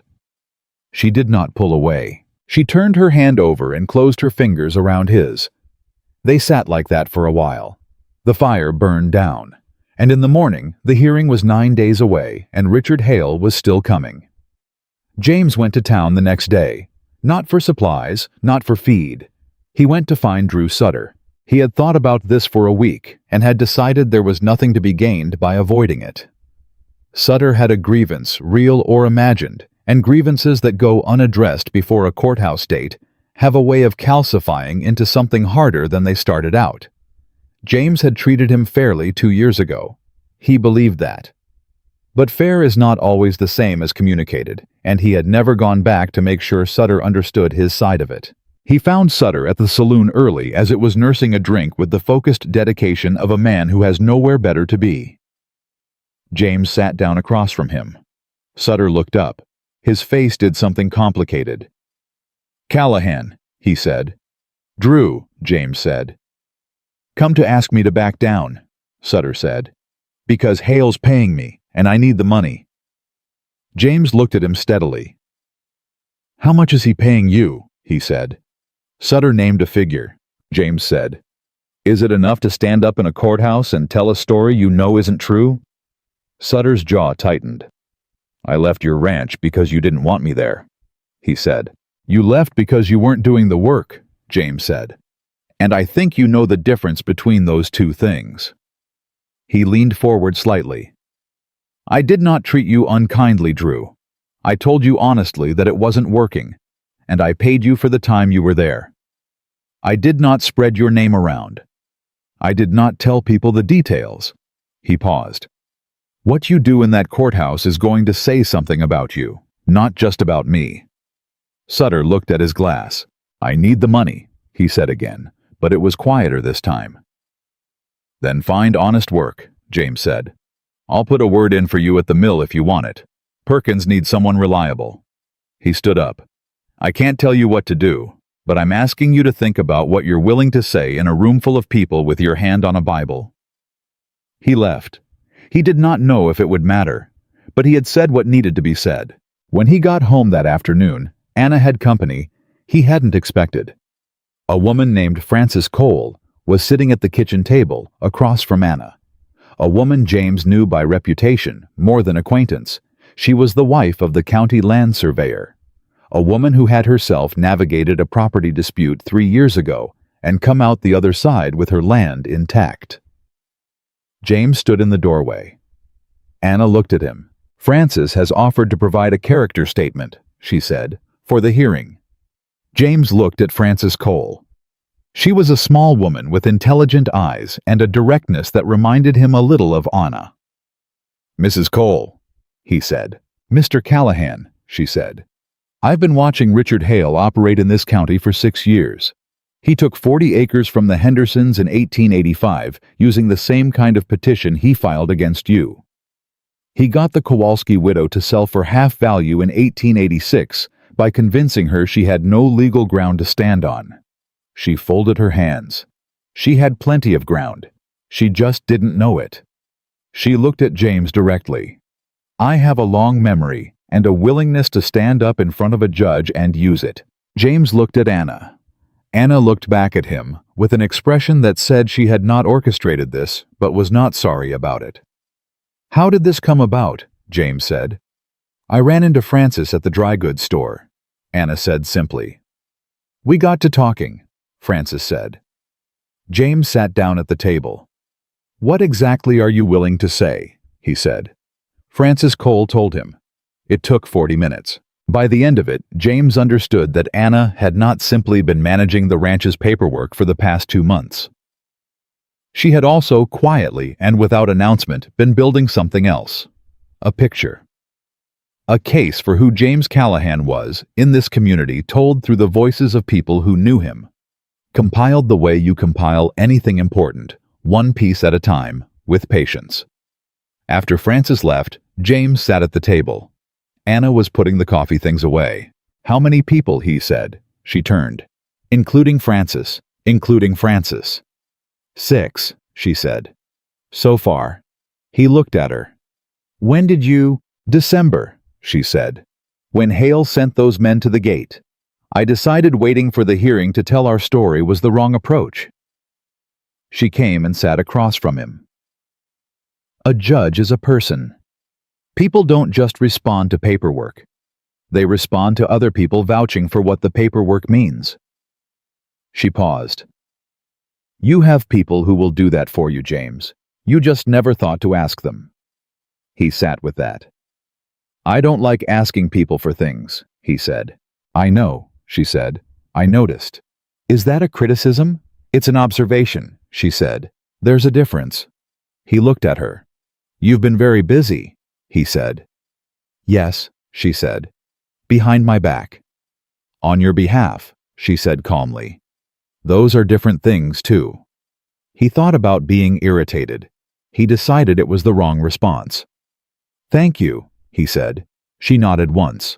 You're welcome. He looked at the stack of papers. Do we have enough? He said. She thought about it honestly, which was the only way she thought about things. I believe so, she said. But I want to tell you something about the hearing that I haven't said yet. He waited. Richard Hale's case is strong in the way that well-funded cases are strong, she said. He has professional witnesses and prepared documentation and a lawyer who does this for a living. Our case is strong in a different way. It's true. She looked at him. In my experience, those two things don't always win against each other cleanly. Sometimes a well-constructed lie beats a messy truth. She paused. But I don't think that's going to happen here, because what we have built in those papers is not a messy truth. It's a clear one. James nodded. And the 6 character witnesses, he said. 7 now, she said. Perkins said yes this morning. He almost smiled. Almost. Then the back door opened, and Lily came in from where she had been at Hattie's, pink-cheeked from the cold, unwinding her scarf with the aggressive efficiency of a child who has been cold for too long. It is extremely winter outside, Lily announced. Thank you for that report, James said. I'm serious, Papa. The air is trying to hurt you. She dropped her coat on the peg. Hattie says she'll bring soup on Thursday. That's kind of her, Anna said. Lily came to the table and looked at the papers spread across it at the faces of the 2 adults in her life, looking at each other with the comfortable directness of people who have said hard things to each other and come out the other side. She looked at the ring on Anna's hand. She had looked at it several times a day since the wedding with a proprietary satisfaction. Are we ready? Lily said. James looked at her. For what? He said. Lily gave him the look she reserved for questions she considered self-evident. For the man who wants our home, she said. Are we ready for him? James and Anna looked at each other. Yes, Anna said. Almost, James said at the same time. Lily considered both answers. Almost is close enough, she said. I'm going to go read. She went to her room. James looked at Anna. Anna looked back. Almost, she said. We need one more thing, he said. What? He was quiet for a moment. He had been thinking about this since the evening Hattie came to warn them, since the night he had sat in the barn in the cold and let the shape of the problem take form. He had been turning it over for weeks. The assessor, he said. Caldwell. the man Hale is bringing to testify about what he saw when he rode past. What about him? Anna said. He saw the ranch on one day, James said. One bad day after a storm when the pasture was flooded and the fence was down. That's his entire basis for testimony. He looked at her. But he's an assessor, a professional. The judge will take his word as expert observation. Yes, Anna said. Unless, James said, the assessor has seen the ranch on a different day. Anna went very still. You want to invite him out here, she said. I want to invite him out here now, James said. Before the hearing, let him see what it actually looks like. Let him make a second observation. Anna thought about it. He works for the county, she said. He may not be willing. He may not be, James said. But if he's an honest man. He may not be that either, she said. No, James said, but I'd like to find out. She looked at him. It's a risk, she said. If he's in Hale's pocket, you've just told him what you're thinking. Hale already knows what I'm thinking, James said. He's known since I refused his offer the first time. He leaned forward. What he doesn't know is that I'm not afraid of the truth. His case depends on the assessor's bad day testimony, holding up as the full picture. If that assessor comes out here and sees the full picture, it changes his testimony, Anna said slowly. Or it should, James said, if he's honest. And if he's not, then we know that going in, James said, and we adjust. Anna was quiet for a long moment. She looked at the table. She looked at the cradle. She looked at James. Write the letter tonight, she said. I'll help you with the wording. He nodded. They wrote it that evening after Lily was in bed. Formal and direct and unafraid. An invitation to County Assessor Thomas Caldwell to revisit the Callahan property at his earliest convenience at any date and time of his choosing for the purpose of completing a thorough and accurate assessment of current conditions. James signed it. Anna folded it. He rode to town the next morning and posted it before breakfast. And then they waited. Caldwell's reply came in 4 days. James came in from the barn to find Anna standing at the kitchen table with a folded letter in her hand and an expression he could not immediately read. Not worry exactly, not relief, something balanced between the two. He's coming, she said. When James said, Thursday, she said, 3 days. James stood there for a moment. He thought about everything they had built, the papers, the records, the witnesses, the months of work and the winter mornings and the burned suppers and the bad pie and the bluebird ornament and Lily's drawing with 3 figures inside the fence line. He thought about a woman walking 3 miles with a cradle in October because nobody offered her a ride. He thought about what it meant to build something with another person instead of next to them. He straightened up. Then we'd better make sure everything is exactly right, he said. Anna looked at him. It already is, she said. He looked back at her, and he believed her. Thursday arrived with a clear sky and a cold that had teeth to it, but no cruelty, the kind of Kansas winter morning that is hard but navigable. And James Callahan stood at the fence line of his east pasture and watched a county assessor named Thomas Caldwell ride up the lane with the careful observation of a man who was paid to look at things honestly. Whether Caldwell was actually honest was about to matter very much. The assessor dismounted at the gate. He was younger than James had expected. Mid-30s with a serious face, and the kind of precise, careful movements of a man who has trained himself to be methodical. He carried a leather case. He wore a good coat. He had the look of a professional, not a political operative, but James had learned by now that those two things were not always distinct. Mr. Callahan, Caldwell said. Mr. Caldwell, James said. Thank you for coming. I'll be honest with you, Caldwell said, stopping at the gate. I wasn't certain I should. James held his gaze. I appreciate that you did. Caldwell looked at the east pasture. I was out this way last summer. June, I think. After the storm, James said. Caldwell looked at him. I noted what I saw. I know, James said. I'm asking you to note what you see today. A pause. That's all, Caldwell said. That's all, James said. If what you see today is what you saw in June, then you report what you see today, and I'll face the hearing with what I've got. He paused. But if what you see is different, I'm asking you to be honest about that too.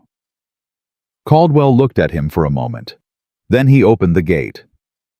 Show me the property, he said. James showed him. All of it. Every repaired fence post, every winterized water line, every piece of evidence that this ranch had been maintained and worked and cared for by a man who was still fighting for it. He answered Caldwell's questions directly and completely. He did not inflate anything. He did not hide anything. Anna met them at the house. She offered Caldwell coffee. He accepted. He sat at the kitchen table, and he looked at the organized records Anna set before him, the months of work laid out in clear and careful order, and he went through them with the focused attention of a man doing his job properly. Lily came in from her room. She looked at Caldwell. Caldwell looked at her. This your daughter, he said to James. Yes, James said. Lily said, Are you the man who's going to tell the judge about our ranch? Caldwell looked at her. He looked at the papers. He looked at James. He looked out the window at the east pasture green with the early stubble of new growth coming up through the frost line. He said nothing for a long moment. Then he said, I believe I've seen enough. James looked at Anna. Anna looked at Caldwell. And, she said. Caldwell closed his leather case. I'll submit an updated assessment, he said, based on current conditions. The kitchen was very quiet.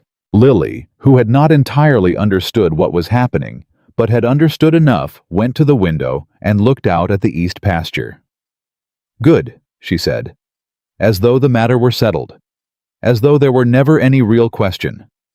And James, standing in his kitchen 4 days before the hearing that Richard Hale had spent months and considerable money building, felt the ground shift underneath him, not toward collapse, toward solid.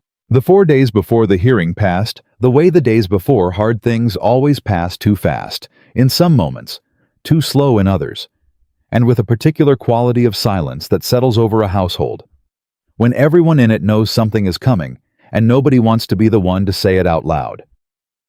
James barely slept. He would not have admitted that to anyone, and he did not need to, because Anna could hear him moving around in the early hours, the creak of the kitchen floor, the sound of the back door opening and closing when he went to check on the horses at 2 in the morning, for reasons that had nothing to do with the horses.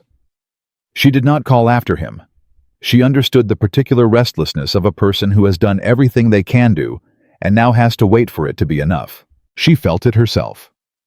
She lay in the dark on the second night before the hearing and went through the papers in her head, every document, every date, every piece of testimony they had gathered, running it the way you run calculations before presenting them, checking for gaps, checking for weaknesses, looking for the place where Richard Hale's lawyer would find purchase. She found 2 places she did not like. She got up. She went to the kitchen and lit the lamp and went through the actual papers and confirmed what she had found in her head, and then she sat for a long time thinking about what to do about it. The first problem was the February 1887 livestock record. There was a gap of 6 weeks where James had made no entries which corresponded exactly with the period immediately following Eleanor's death. The record simply went silent, the way a man goes silent when grief has taken everything that is not strictly necessary for survival. A good lawyer could point to that gap and say this was evidence of an unreliable operator. It was not. It was evidence of a man who had just buried his wife. But the paper did not explain itself, and in a courtroom the paper was what the paper said. The second problem was Drew Sutter. James had gone to talk to him. James believed it had meant something. Anna was not certain. She had dealt with enough people who needed money badly enough to override their conscience to know that a conversation, however honest, was not the same as a guarantee. Sutter had not confirmed he would change his testimony. He had gone quiet, which could mean anything. The morning of the day before the hearing, Anna told James about both problems. She told him at breakfast before Lily was up, while the house was still quiet, and he had a cup of coffee in front of him, and the particular focused expression he wore when he was preparing to absorb something difficult. She laid it out plainly. The livestock record gap. The uncertainty about Sutter. James listened. He set his cup down. "The gap in the records," he said. "Can we address it in the presentation? Explain it directly?" "Yes," she said. "But we need to get there before Hale's lawyer does. If we explain it ourselves, it's context. If he brings it up first, it's evidence." "So we put it on the table first," James said. "We put it on the table first," Anna said. "And Sutter." She was quiet. "I think you should go talk to him again," she said. James looked at her. I know," she said. "But yesterday I thought about it more carefully, and I think the first conversation was about the truth, about right and wrong." She paused. "The second conversation needs to be about something different." "What?" She looked at him steadily. "About what it means to be seen. Drew Sutter is a man who felt dismissed. That's what's underneath the grudge, not the money, not the unfairness of being let go. He feels like he was invisible to you, like his presence at that ranch didn't matter enough to be worth fighting for." She picked up her coffee. "If you go back and talk to him again, don't talk to him about the truth. Talk to him about what he actually wanted from working on your ranch." James sat with that. He turned it over. He did not like it because it required him to go back to a conversation he thought was finished and admit it wasn't.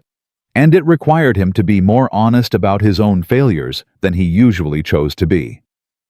But he went. He found Sutter not at the saloon this time, but at the livery stable helping a man he apparently knew with a reluctant horse. James waited until the horse was settled, and then he called Sutter's name, and Sutter came out looking like a man who had expected this, but had not decided yet how he felt about it. "You came back," Sutter said. "I came back," James said. A pause. "I've been thinking about what you said," Sutter said. "About what I'd be willing to say with my hand on a Bible." "And?" Sutter looked at him with an expression that was equal parts pride and something softer underneath it. "I don't know yet." James looked at him. He thought about what Anna had said. "I want to ask you something," James said. "And I want you to tell me honestly." Sutter said nothing, which was permission enough. "When you were working at my ranch," James said, "what were you hoping it would become?" Sutter blinked. He had not expected that question. James waited. "What do you mean?" Sutter said. "I mean, did you see it as temporary? Were you looking for something permanent? Did you want—" James paused. "Did you want to be a real part of what I was building out there?" Sutter was quiet for a long time, long enough that James thought he'd said the wrong thing. Then Sutter said, "I wanted it to matter. I worked hard for you, Callahan. I know I wasn't the fastest, and I know there were days I wasn't at my best. But I worked honest, and I wanted it to—" He stopped, looked away. "I wanted you to see it, that's all. I just wanted you to see that I was trying." James said, "I should have told you I saw it." Sutter looked at him. "I did see it," James said. "It wasn't enough for what the ranch needed at the time, that's the truth. But you were trying, and I never said I knew that, and I'm sorry for it." The livery stable was very quiet. Sutter looked at the ground. "I'm not a bad man," Sutter said very quietly. "No," James said. "You're not." Another long silence. Then Sutter said, "I'm not going to testify for Hale." James stood still. "Drew, I said what I said." Sutter looked up. His jaw was set. "I'm not a bad man, and I'm not going to stand up in a courthouse and say things about a man and his family that I know aren't true." He paused. "Hale can keep his money." James put out his hand. Sutter looked at it for a moment. Then he shook it. James rode home. He told Anna at the kitchen table simply what had happened. She listened. When he finished, she said, "Good." Not surprised, not triumphant. Just good the way you say it when something has gone the way it was supposed to, and you knew it would if it was handled correctly. You knew he'd come around, James said. I thought he would, she said. There's a difference. Lily, who had been sitting at the table drawing and had been conspicuously quiet for the duration of this conversation, said without looking up. Does this mean the bad man doesn't have his witness anymore? James and Anna looked at each other. Lily, James said. I'm not simple, Papa, she said. She said it the same way he had said it to Anna on the first day. The same words, the same tone.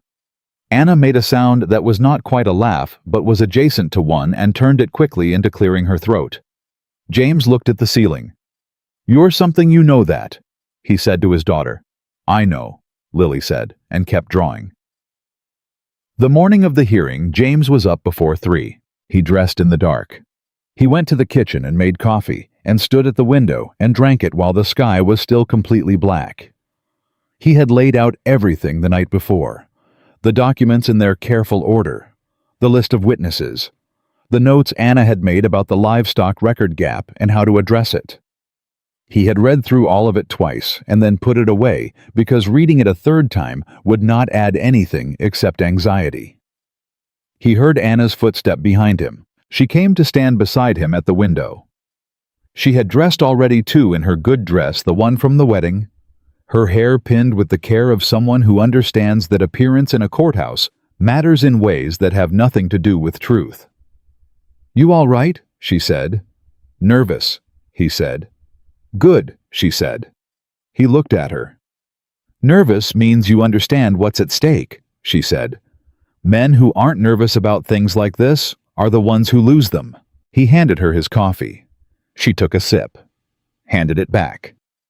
They stood at the window together until the sky began to go from black to the dark gray that comes just before blue.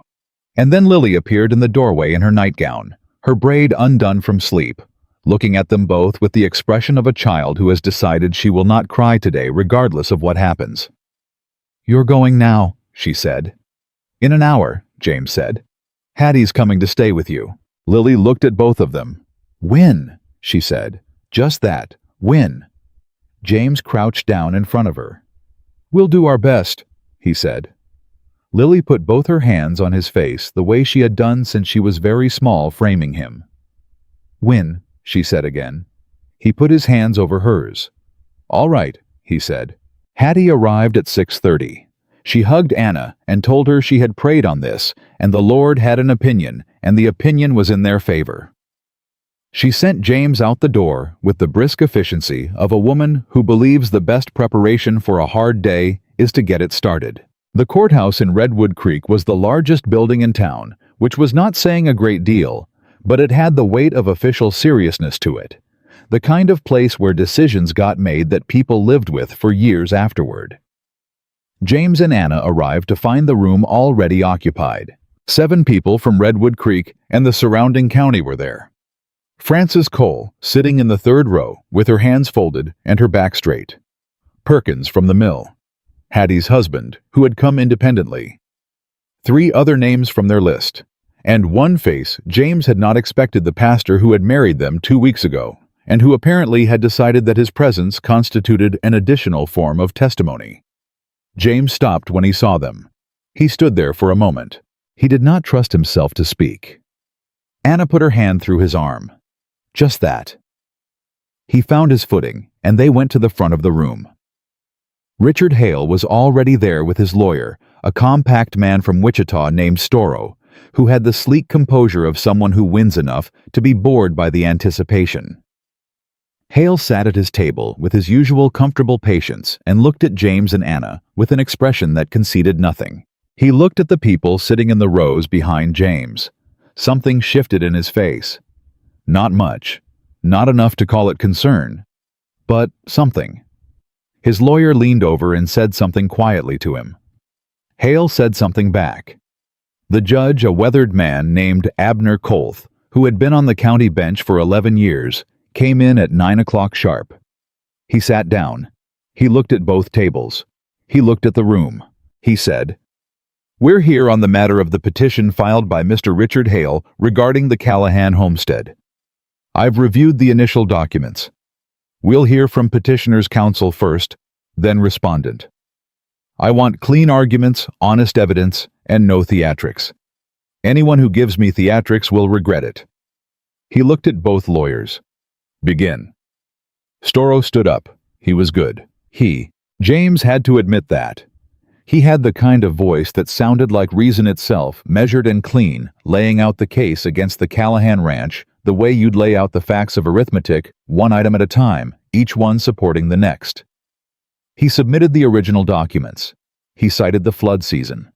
He talked about the mortgage situation with the careful presentation of a man who has rehearsed exactly how far to go with each piece. Then he introduced his expert witness, Caldwell. County Assessor Thomas Caldwell took the stand. James did not look at Anna. He looked straight ahead.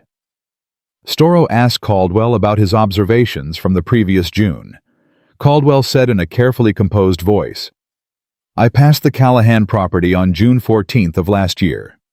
I observed the east pasture in a flooded condition.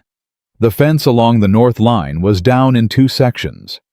The general condition appeared to reflect a property under significant operational strain." Storrow nodded. "In your professional assessment," he said, "did the property appear to be operating at a viable level?"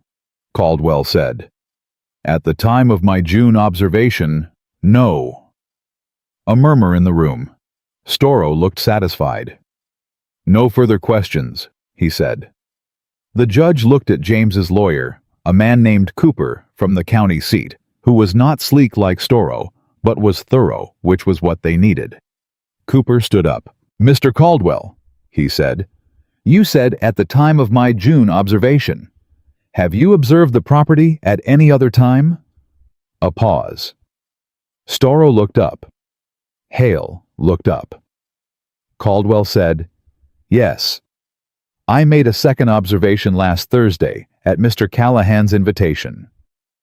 The murmur in the room got louder. Hale's jaw tightened. Storrow was on his feet immediately. "Objection. This observation was not disclosed in the pre-hearing documentation." Judge Kolth looked at Cooper. Cooper said, "The observation was made on Tuesday. The documentation deadline was Wednesday morning. We submitted notice by Wednesday afternoon. Mr. Hale's counsel received it." Storrow said, "We received it at 4 o'clock. We had no opportunity to prepare a response." Judge Kolth looked between them. He said, "Mr. Storrow, the observation is from a county assessor doing his job. If Mr. Hale's case depends on only one observation from one day being considered, that is a problem with Mr. Hale's case, not with the evidence." He looked at Cooper. "Continue." Storrow sat down. His composure was still there, but it had lost something. Hale was very still. Cooper turned back to Caldwell. "Mr. Caldwell, please describe what you observed during your second visit to the Callahan property." Caldwell described it. All of it. The repaired fence lines, the winterized water system, the organized storage, the livestock condition, the state of the east pasture showing recovery from the June flooding.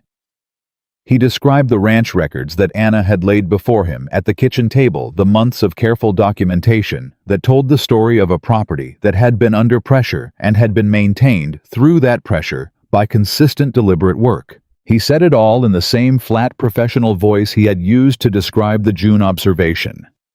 At the end, he said, "In my professional assessment, the current state of the Callahan property reflects a viable and actively maintained homestead, operating within the normal range of a working frontier ranch."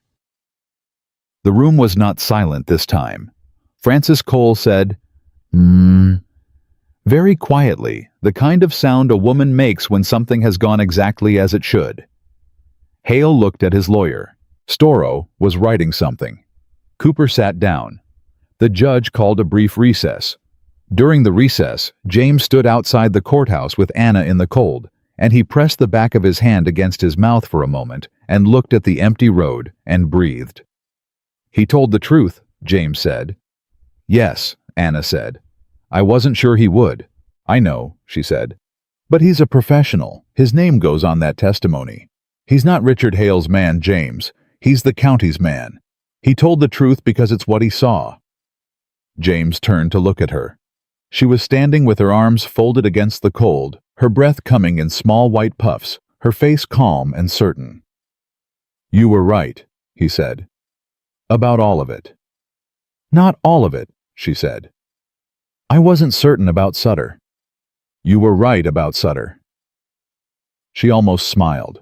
"I was hopeful about Sutter," she said. "There's a difference." He looked at her. He said, "Anna." She looked at him. "Thank you," he said. "Not for any one thing. For all of it.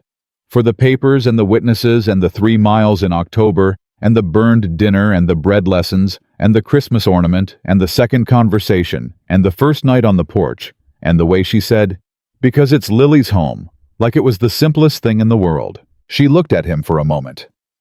"You're welcome," she said. The same way she'd said it that first time, but different. The weight of it different now. They went back inside. Hale's lawyer called his next witness. The agricultural assessor's name was beside Drew Sutter's on the pre-hearing witness list, and Storrow called Sutter's name with the confidence of a man who has paid for something and expects delivery. Drew Sutter did not come forward. Storrow looked at the door. The judge looked at the door. Everyone looked at the door. Storrow cleared his throat. "Your Honor, we call Drew Sutter." The door did not move. The room waited. Judge Kolth looked at Storrow with the measured patience of a man who has seen this happen before and has opinions about it. "Mr. Storrow," he said. "Is your witness present?" Storrow said with the controlled tone of a man who is recalculating rapidly. "It appears Mr. Sutter was unable to attend, Your Honor. We would ask for a brief continuance." "You have had months to prepare your case, Mr. Storrow," the judge said. "Your request for continuance on the morning of the hearing is denied. Continue with what you have." Storrow continued.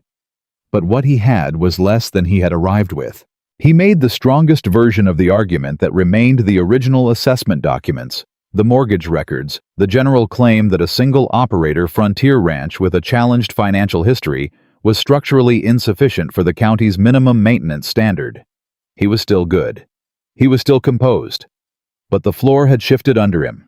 And when Cooper stood up to present the respondent's case, the room's attention had already moved. Cooper introduced the records first. Anna had organized them into 3 bound sets, one for the judge, one for the court record, one for reference at the respondent's table.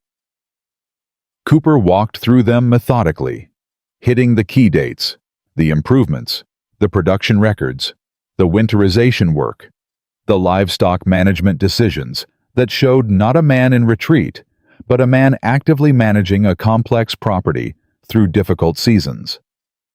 He paused at the livestock record gap, February through March 1887.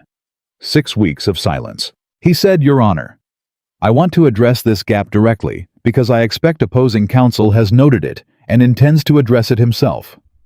The 6-week absence of entries in February and March of 1887 corresponds precisely with the death of Mr. Callahan's wife, Eleanor Callahan, who passed on the 14th of February of that year." He paused. Mr. Callahan did not abandon his record-keeping because he was an unreliable operator. He did not maintain it for those weeks because he was a widower who had just buried his wife and was also solely responsible for a 4-year-old child. He looked at the judge. "I submit that a man who pulled himself out of that grief and returned to full operation within 6 weeks and has maintained consistent documentation for the 2 years since is not demonstrating a pattern of operational failure. He is demonstrating the kind of resilience this county's homestead policy was designed to protect." Frances Cole in the 3rd row pressed her lips together. Hale's expression did not change. But his hands, James noticed, had moved from their relaxed position on the table to something slightly tighter. Cooper called his witnesses. Frances Cole spoke first. She was direct and unhurried, and she did not perform emotion. She spoke in facts. She had known James Callahan for 6 years. She had watched him manage his property through the death of his wife, 2 difficult agricultural seasons, and the challenges inherent to a single-parent frontier operation. In her observation, the property had not declined. It had been maintained against significant odds by a man who did not ask for help and did not complain and did not give up. She sat down. Perkins from the mill went next. He was less polished than Francis and more effective for it. He talked about the transactions, the lumber, the repair materials, the timeline of purchases that mapped exactly onto the improvement history in the records. He talked about James Callahan, the way a man talks about someone he has watched work for 9 years and respects without necessarily having said so. The pastor went last. He did not speak about the property. He spoke about James, about the kind of man he was in the community, about the way he had handled grief without bitterness, about the way he had raised his daughter. He mentioned the marriage recent as it was, and he spoke of Anna with a simple directness that said more about her in 2 sentences than a longer speech would have done. The woman Mr. Callahan married, the pastor said, walked into a difficult situation with her eyes open and her hands willing to work, and has been a stabilizing force in that household since the day she arrived. I married them 3 weeks ago. I have performed many marriages. I know what a partnership built on mutual respect looks like. He paused. This is one. When the witnesses were done, the judge looked at both tables. He said, closing statements. Storrow went first. He made the strongest argument he could. He talked about minimum productivity standards and county land management policy and the structural vulnerabilities of single-operator homesteads in the current economic climate. He was careful and professional, and he did not say anything that was directly untrue, which was its own kind of skill, constructing a picture of inadequacy out of pieces that were individually accurate and collectively misleading. He sat down. Cooper stood up. He spoke for 12 minutes. He summarized the evidence. He addressed the assessor's updated observations directly. He talked about the character witnesses and what they collectively represented the testimony of a community about one of its members, which was the kind of evidence that was not in any document, but was real nonetheless. Then he paused.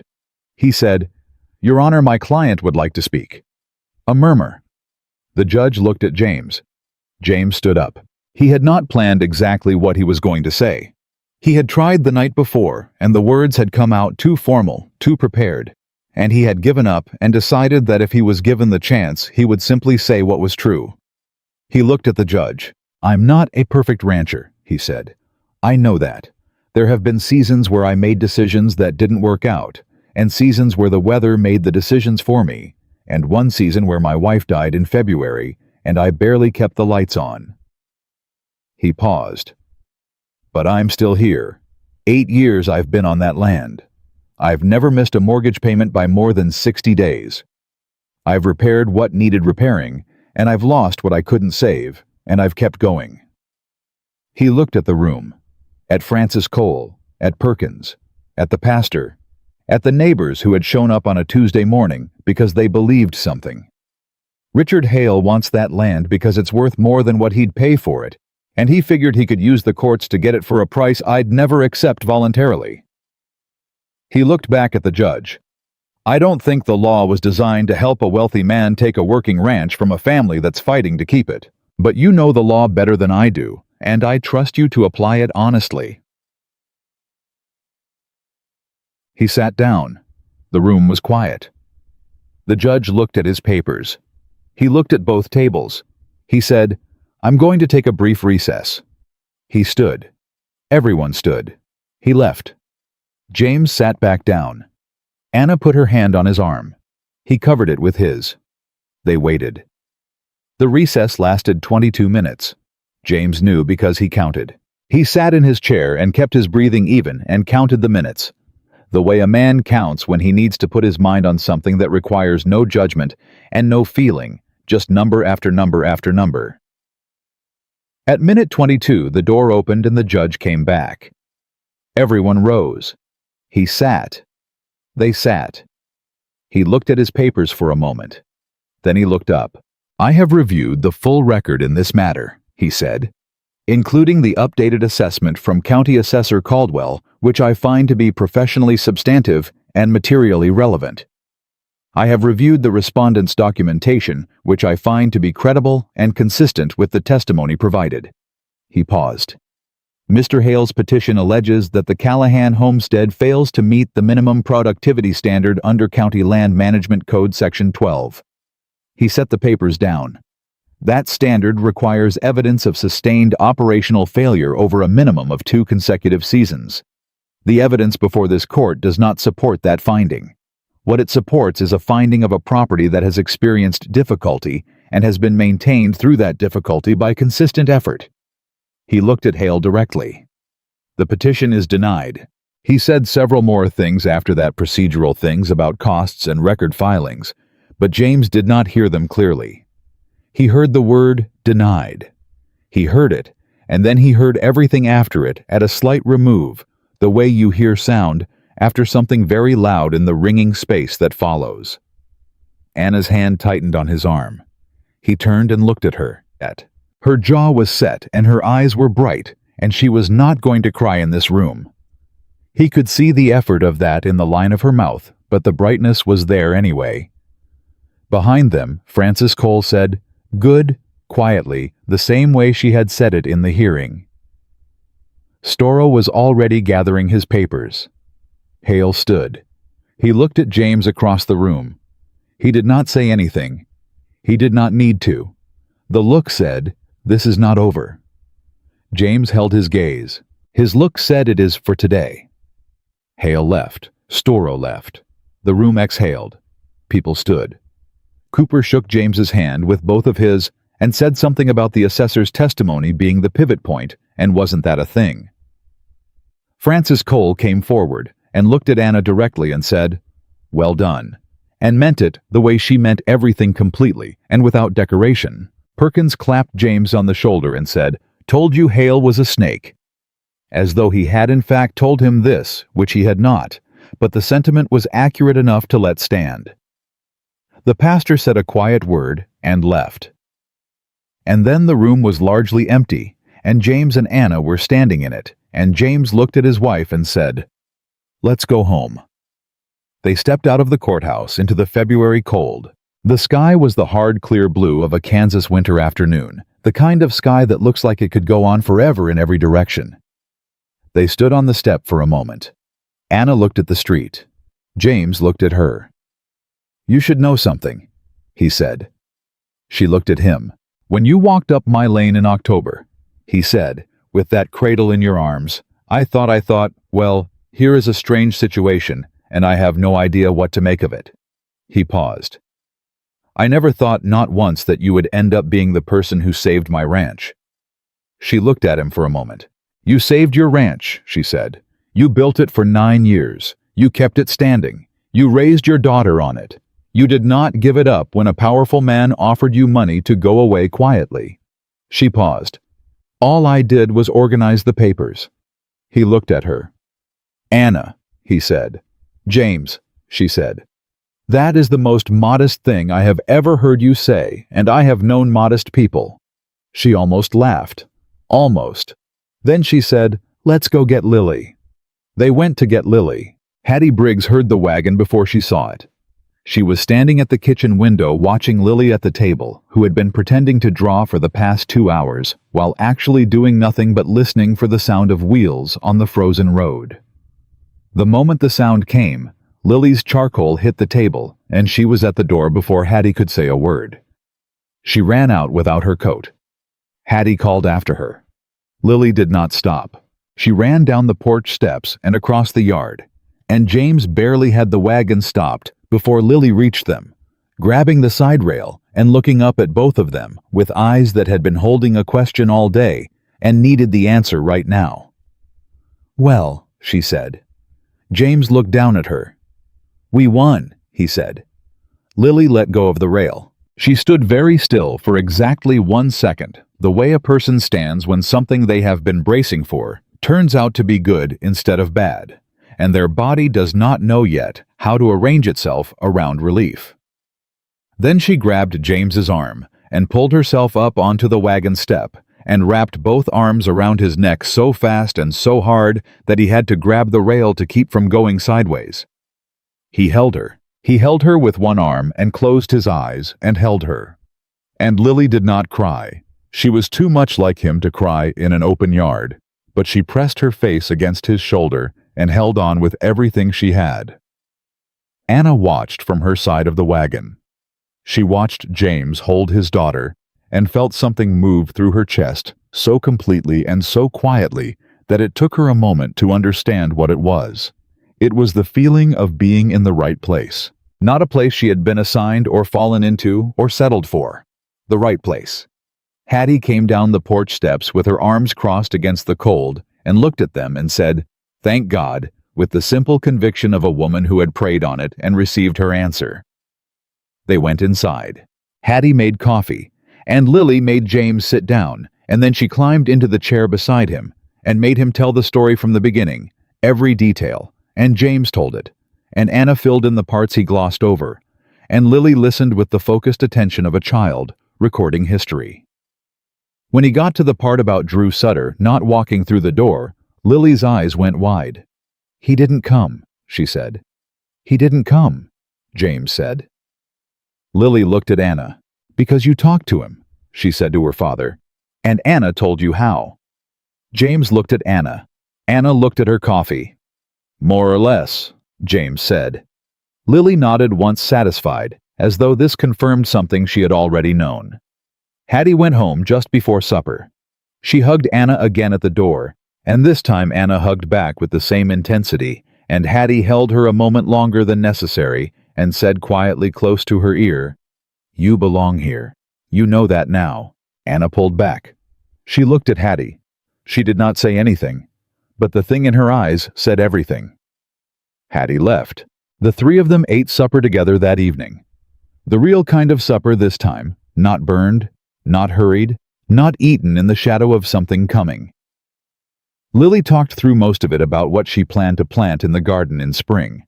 A conversation she had apparently been saving for a moment when the future felt certain enough to plan into, and James listened and added things, and Anna made suggestions, and it was ordinary in the way that the most important evenings are always ordinary, the significance hidden inside the simple facts of three people at a table talking about seeds. After supper, after the dishes, after Lily had been sent to wash up and had negotiated the bedtime down to 8:30 and then 8:45, and then simply accepted 9 o'clock as the floor.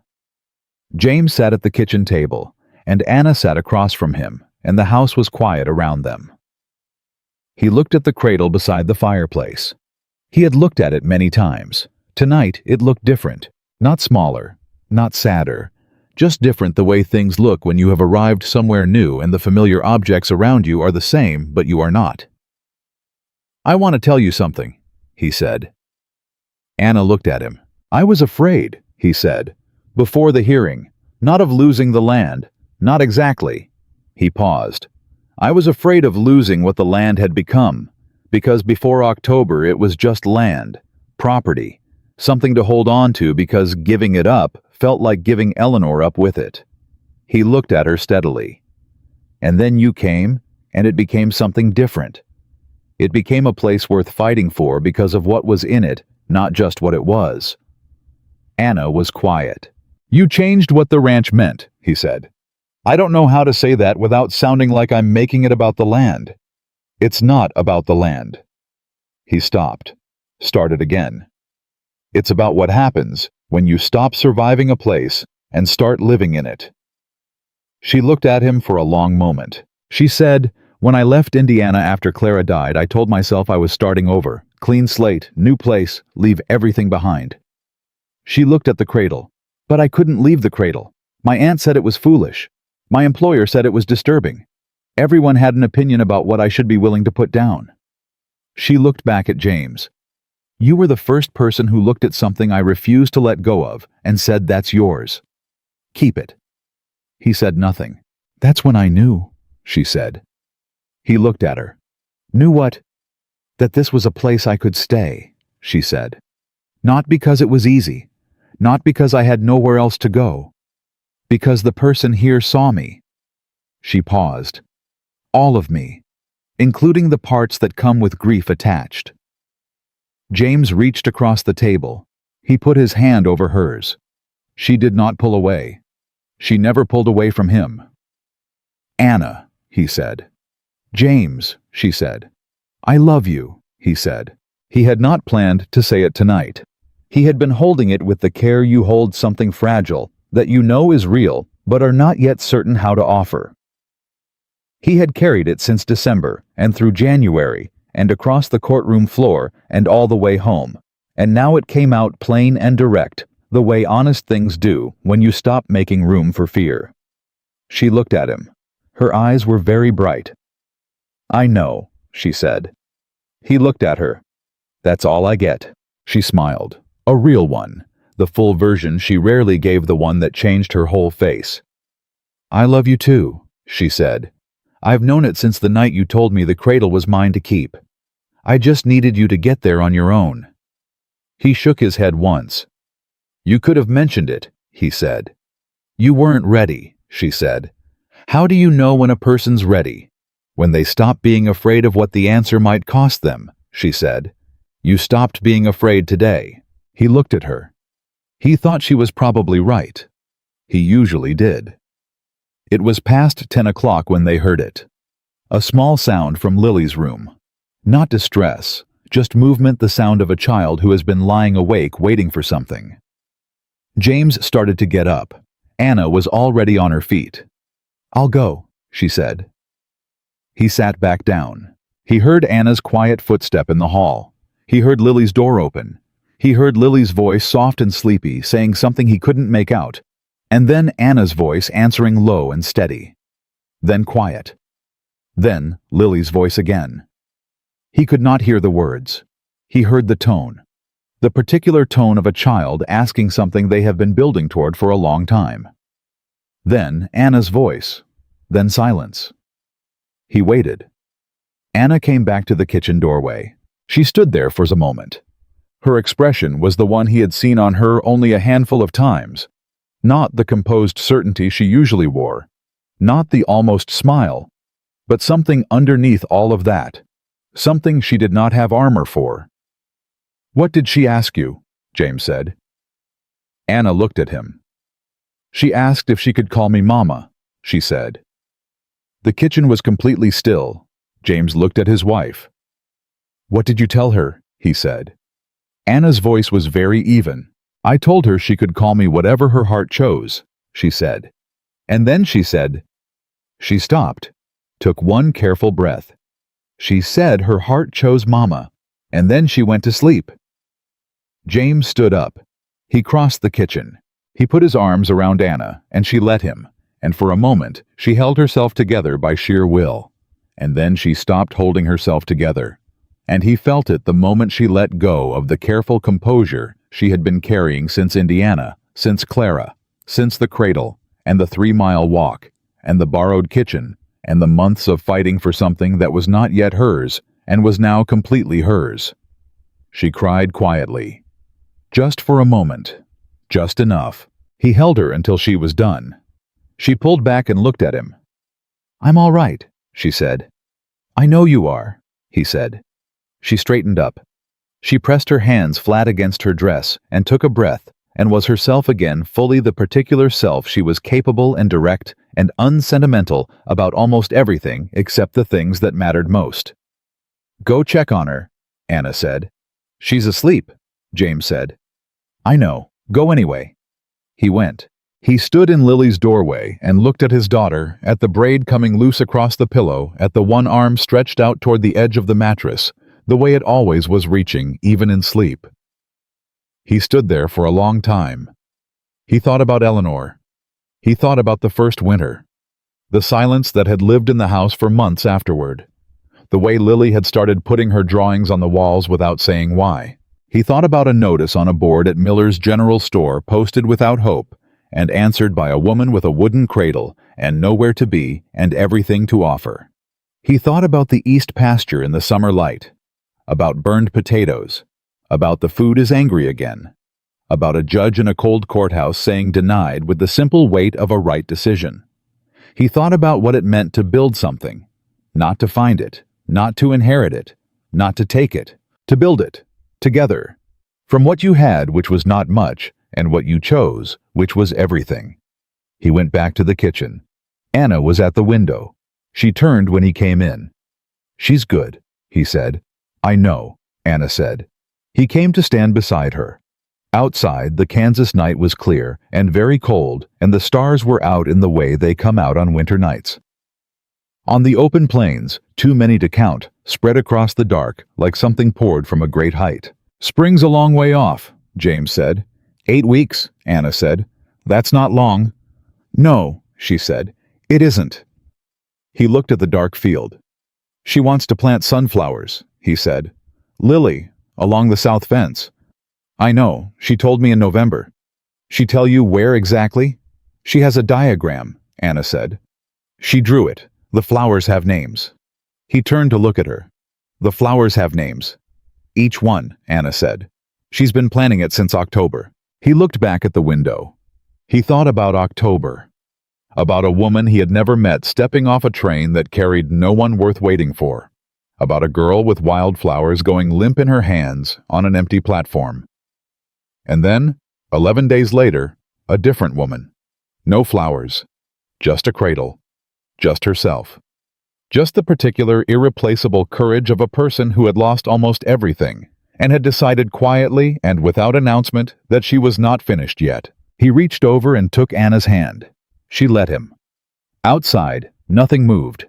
Inside, the fire had burned down to coals, and the lamp was low, and the cradle sat where it always sat beside the hearth, worn smooth by years of hands that had loved it.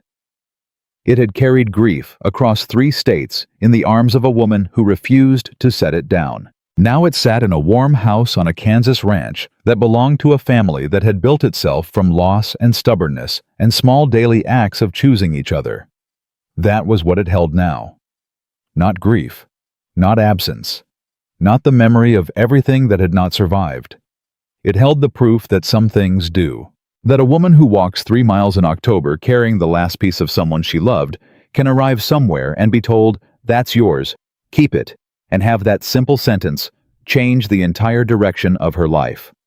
That a man who stands on a platform with 2 halves of a letter in his hands and a daughter asking if anyone is coming home can find 11 days later that the answer was never no. It was not yet. James Callahan held his wife's hand in the dark and looked out at the land he had almost lost and had kept, and he understood something he had not understood before. He had not been waiting at that train station for a bride. He had been waiting for the moment his life decided to begin again. It had taken its time. It had arrived carrying a cradle. And it had stayed.